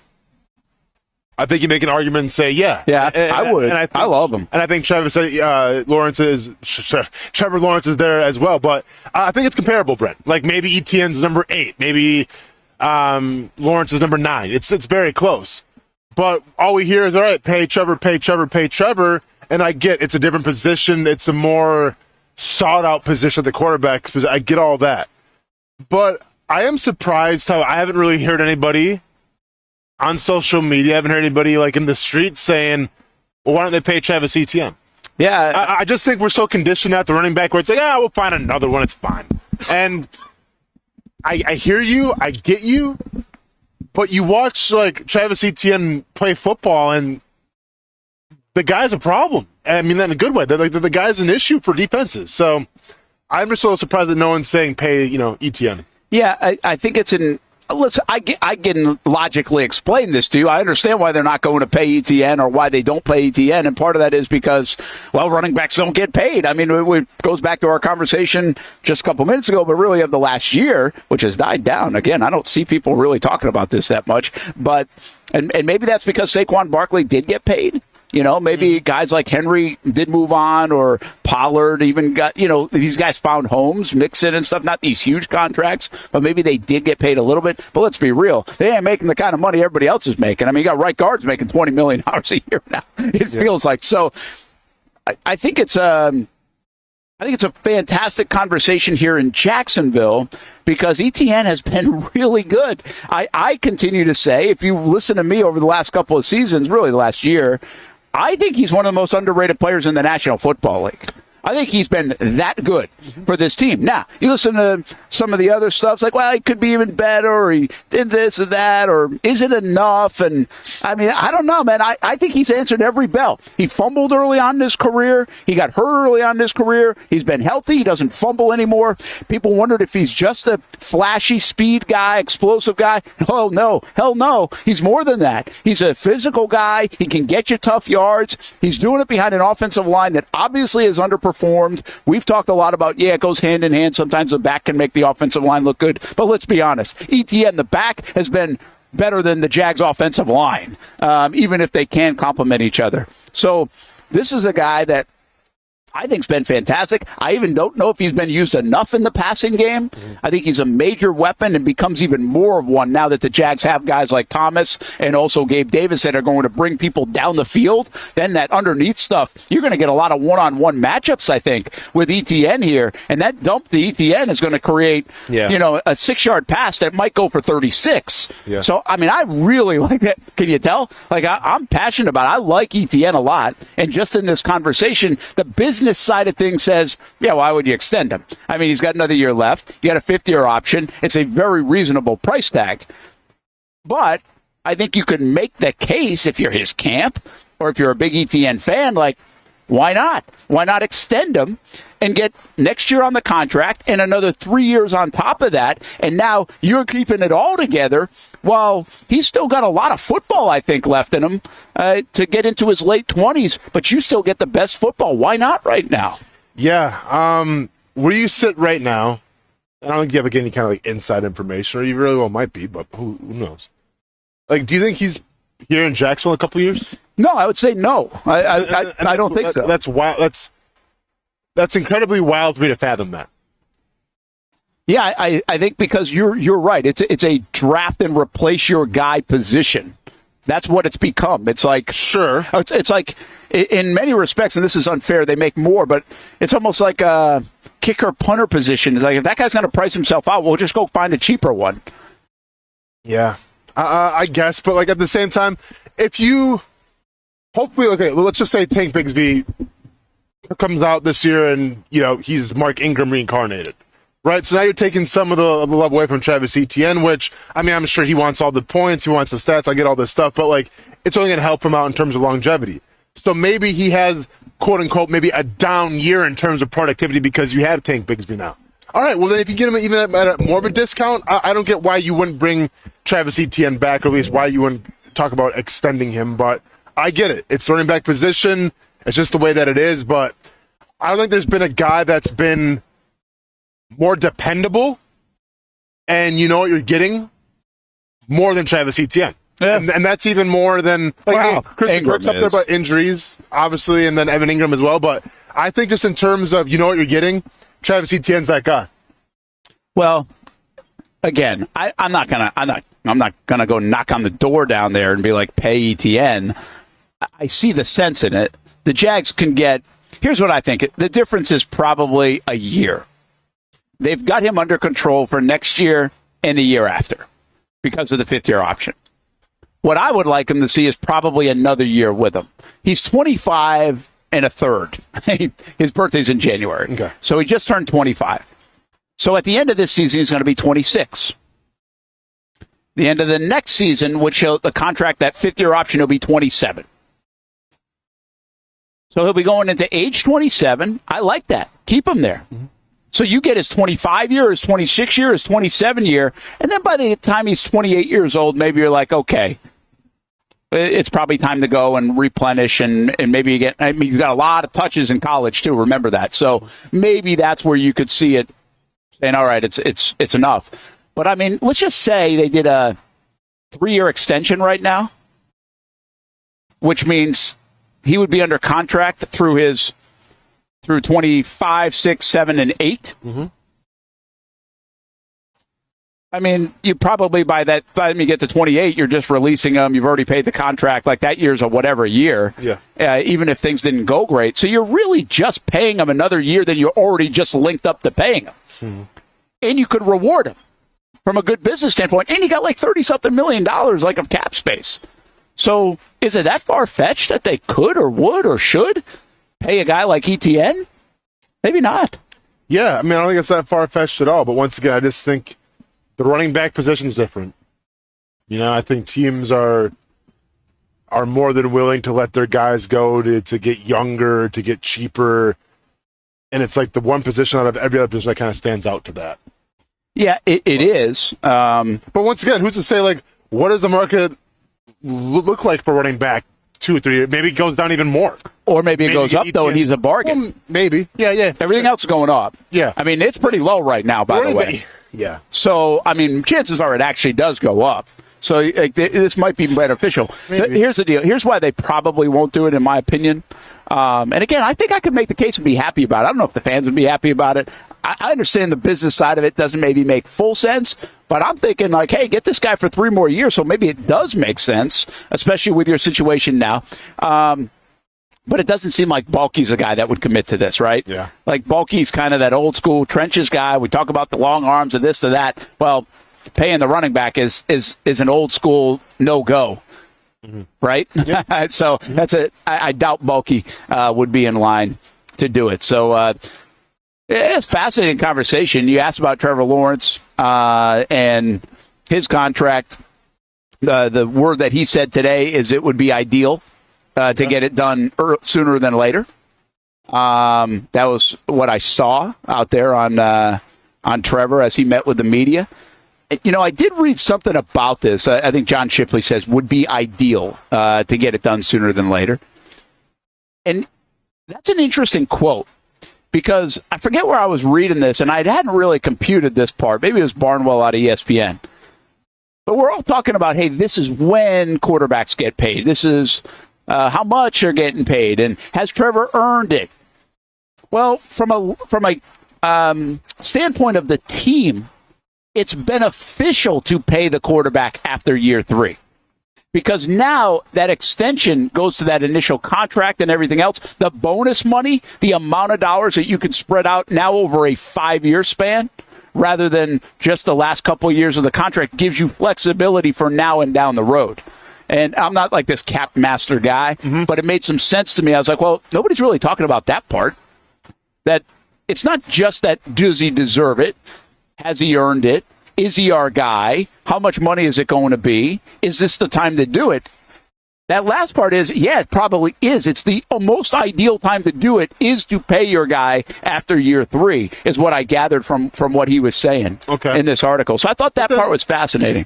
But then so say you don't pay Trevor Lawrence this year, and he plays out, and then you play him the next year, don't you essentially get an extra year then of Trevor Lawrence? Well, you do. So then how does that not better? I don't know. I don't know the math part of this. Yep. The math part of this says, I think piggybacking that last year of his rookie deal makes more math sense. Mm-hmm. Because I think that last part of that rookie deal is a lighter year than what his average annual will be after that.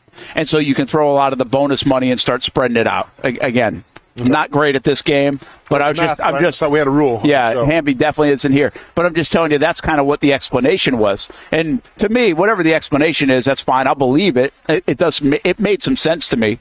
And obviously that's what teams are trying to do if they can do it. Now, they're not going to just do it to do it because the money's too much. But you got to be committed to your guy. But if you are committed to your guy, it makes sense to do it now than next year. Or even after that fifth year for obvious reasons, because then you can get contentious if it starts getting to that point. So, the one thing about Trevor, I don't think he's changing either way. I don't think this thing changes him and his approach. He's still got a lot to prove. Yeah. Right? He's got a lot to prove on the football field, start building that legacy of what he hopes to be. Let's take a timeout. We'll come back, put a bow on the show here. A beautiful day. We got a breeze going. We got the fan blowing.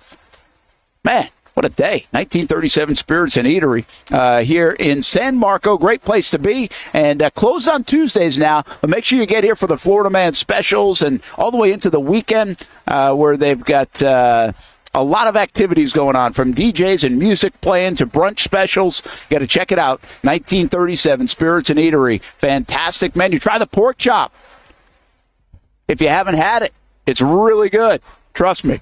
That's what I had the last time I was here. We'll be right back here on the show, on Brent Austen Show on the Action Sports Jags 24/7 network. Jags, we're not inside today. This is old video of OTAs over the last couple of weeks. They are wrapping up OTAs, and then mandatory minicamp takes place next week.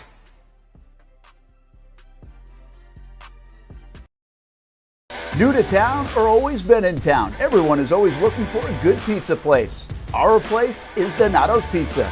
We love it and still do love it. When I tell my family I've come to Donato's, they say, wait a minute, you got to order some for us. So this is not all for me. Let me tell you what the Martineaus get when we put an order in. Well, pepperoni pizza, we usually get more than one of these. And then there's the works, a little bit of everything. And then this is the pizza that can be polarizing for some out there. I don't know why. Hawaiian pizza, some love it, some don't. At Donato's, you're going to love it, especially with that cinnamon sprinkled on top.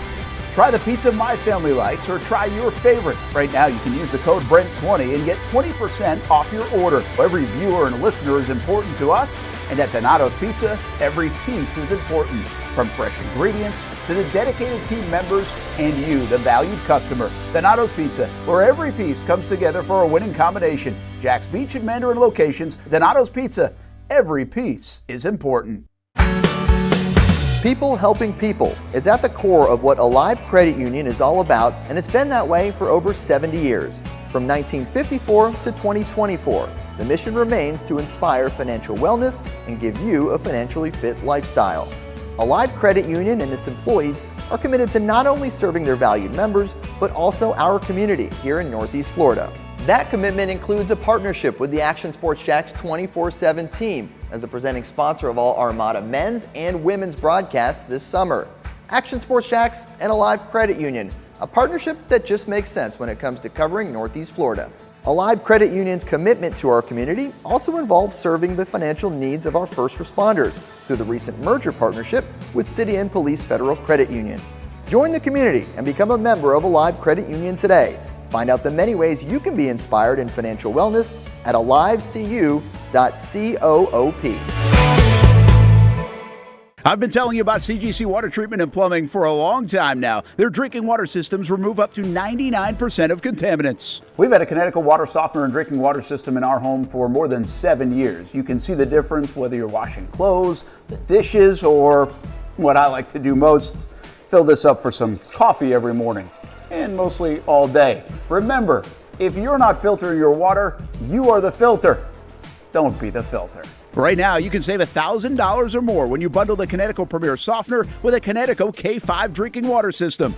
The experts at CGC Water Treatment and Plumbing will test your water for free and determine your water score. Don't know your water score? CGC will find out and recommend the appropriate Connecticut water treatment solutions so you can improve it. Call 904-552-1242 or visit cgcwater.com. Financing options available with approved credit. CGC Water Treatment and Plumbing, an authorized independent Connecticut dealer. Florida license number CFC 1432579.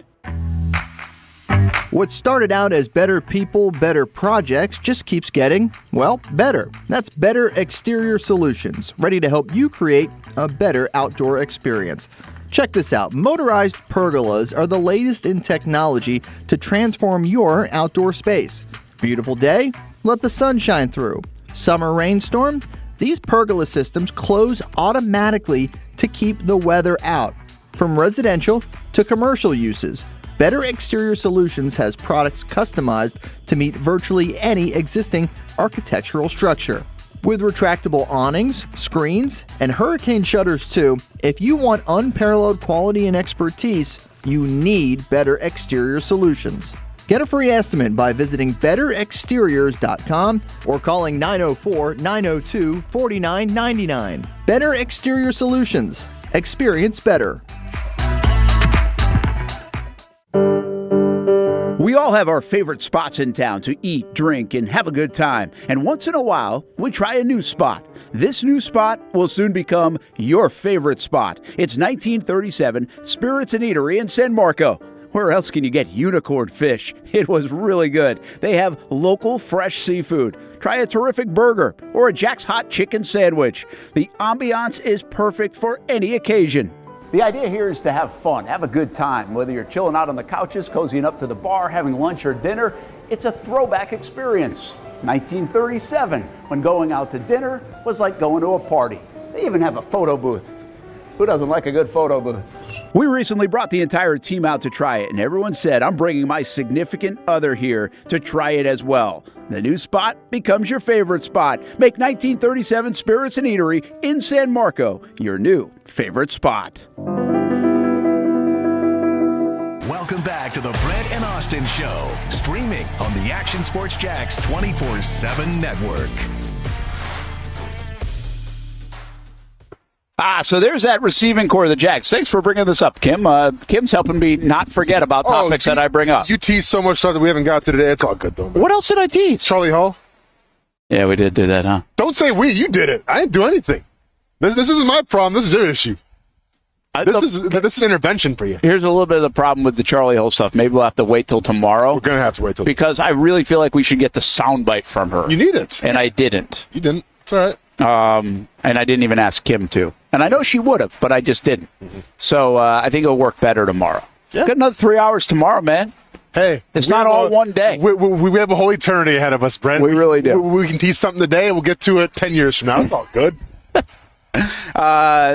Here's the Jags receiving core. Yes. And so the question I asked last night on TV, is this better than what they had going in last year? Because when they got Calvin Ridley, everybody got super excited last year. You had Zay Jones, Evan Ingram, Christian Kirk coming off career years. You had Trevor coming off a really fun season, rising. And then you added Calvin Ridley to the mix. You taking that group at the start of last year, or you taking this group at the start of this year? I mean, it's recency bias, right? So you're saying what I thought about that wide receiving core going into the season and what I think about this, yeah. Because we were geeked up about that when Calvin came over, right? If we're being honest, I had such expectations for Calvin Ridley, so I would probably lean more towards last year's group just because right now, Brian Thomas Jr., you're not really sure. He's a rookie. But if you're doing the hindsight, then I'm taking this class by far. Like, I'm taking this group right here. But if we're going off how hyped I was last year with Calvin Ridley in training camp, then yeah, it'll probably be last year's if I'm being truthful. Yeah, and I think you just made an important contextual comment there. Nice, Brent. You can't, coming off last year now, Zay hurt. Calvin, good, but maybe not as good at times as we thought. Kirk hurt at the end. You're like, okay, I like this. Of course. Right? Yeah. I can buy into this. But I think in this conversation, don't forget how excited people were last year. Career year. Trevor, Etienne, add Calvin Ridley. And even though we didn't know what we'd get out of Calvin Ridley, there was a lot of excitement that even 80% Calvin Ridley could change the dynamic of this team. But I will say this, though. I do believe that Evan Ingram could be the X factor here because going into last year, I knew Evan Ingram could have a pretty good season, but I didn't have the foresight to predict what he was going to actually do. Now, once again, that was because Christian Kirk, I think, was down, and obviously Zay Jones was down, so Ingram kind of grew into that role of having to be the trusted guy. But now knowing what I know about him, I'm like, well, advantage this year because now like we know what Ingram can do. Yeah. So I have mixed thoughts on that because I don't think he's catching 110 balls or whatever it was, 112, 108, whatever it was. So I think he's going to go back down. But, I mean, you're right. He is such a big part of it that I think now I can say he's catching 80. Coming off last year, I was like, I don't know if Ingram's going to go break another record from last year. Is he going to catch 75? What's Zay Jones going to do now that Calvin's in play? Is Kirk going to be better than he was? Like, you didn't know if they were going to follow up. Well, what you learned is, and what I like about this group is Evan Ingram is that guy. Like, he's going to catch 80. Christian Kirk, if he stays healthy, is that guy. He was on his way to doing it. Yeah. And I think, Austin, what I like in hindsight probably more, because I thought Calvin Ridley would take the top off more last year, it never materialized. Was that because of Zay Jones' injury? I don't know. But I really feel like these two guys are going to take the top off. Like, whether they connect or not, they're going to try like hell to go deep. With Gabe Davis and Brian Thomas Jr. Yeah, I agree. As you should, because now you have Etienne, you have Ingram like in the short yardage stuff, and yeah, I mean, I think Gabe Davis is an upgrade from Zay Jones of last year, a little younger. I think a little more. I mean, I'll say Zay Jones wasn't hungry, but I just think Gabe Davis is coming in here with a lot to prove. That he isn't just like that, shine every once in a while type of receiver. He can be consistent. Yeah, I almost like their mentality of this group, right? Because I think I like what it does to evolve the offense. Yeah. More than I have proven context of what they're going to be. Because, again, you said it, BTJ, you just don't know. BT7, I think people are saying. Or yeah, you just don't know. I like BT7. Me too. Hey, real quick, I want to mention Miles Russell, our buddy, a 15-year-old Miles Russell from Jacksonville. Okay. Obviously made waves in the Corn Ferry Tour and had a chance to, really almost win that thing, finish like top 25. He got a special exemption to the Rocket Mortgage Classic. Coming up later this month on the PGA Tour. 15-year-old got invited to a PGA Tour event. Dang. And he actually is in a qualifier today to play in the U.S. Open. And he's just outside right now. So we'll update you tonight on CBS 47 Fox. Well, and golf real quick. Charlie Hall, sorry that you got bumped. Sorry that Brent put you in a corner. No one puts Charlie Hall in a corner, but here we are. We'll talk about you tomorrow. Yeah, we just want to give you more time, Charlie. I guess so. So that's whatever, really why. man. I'm so disappointed. Good to be here with you from 1937 Spirits and Eatery.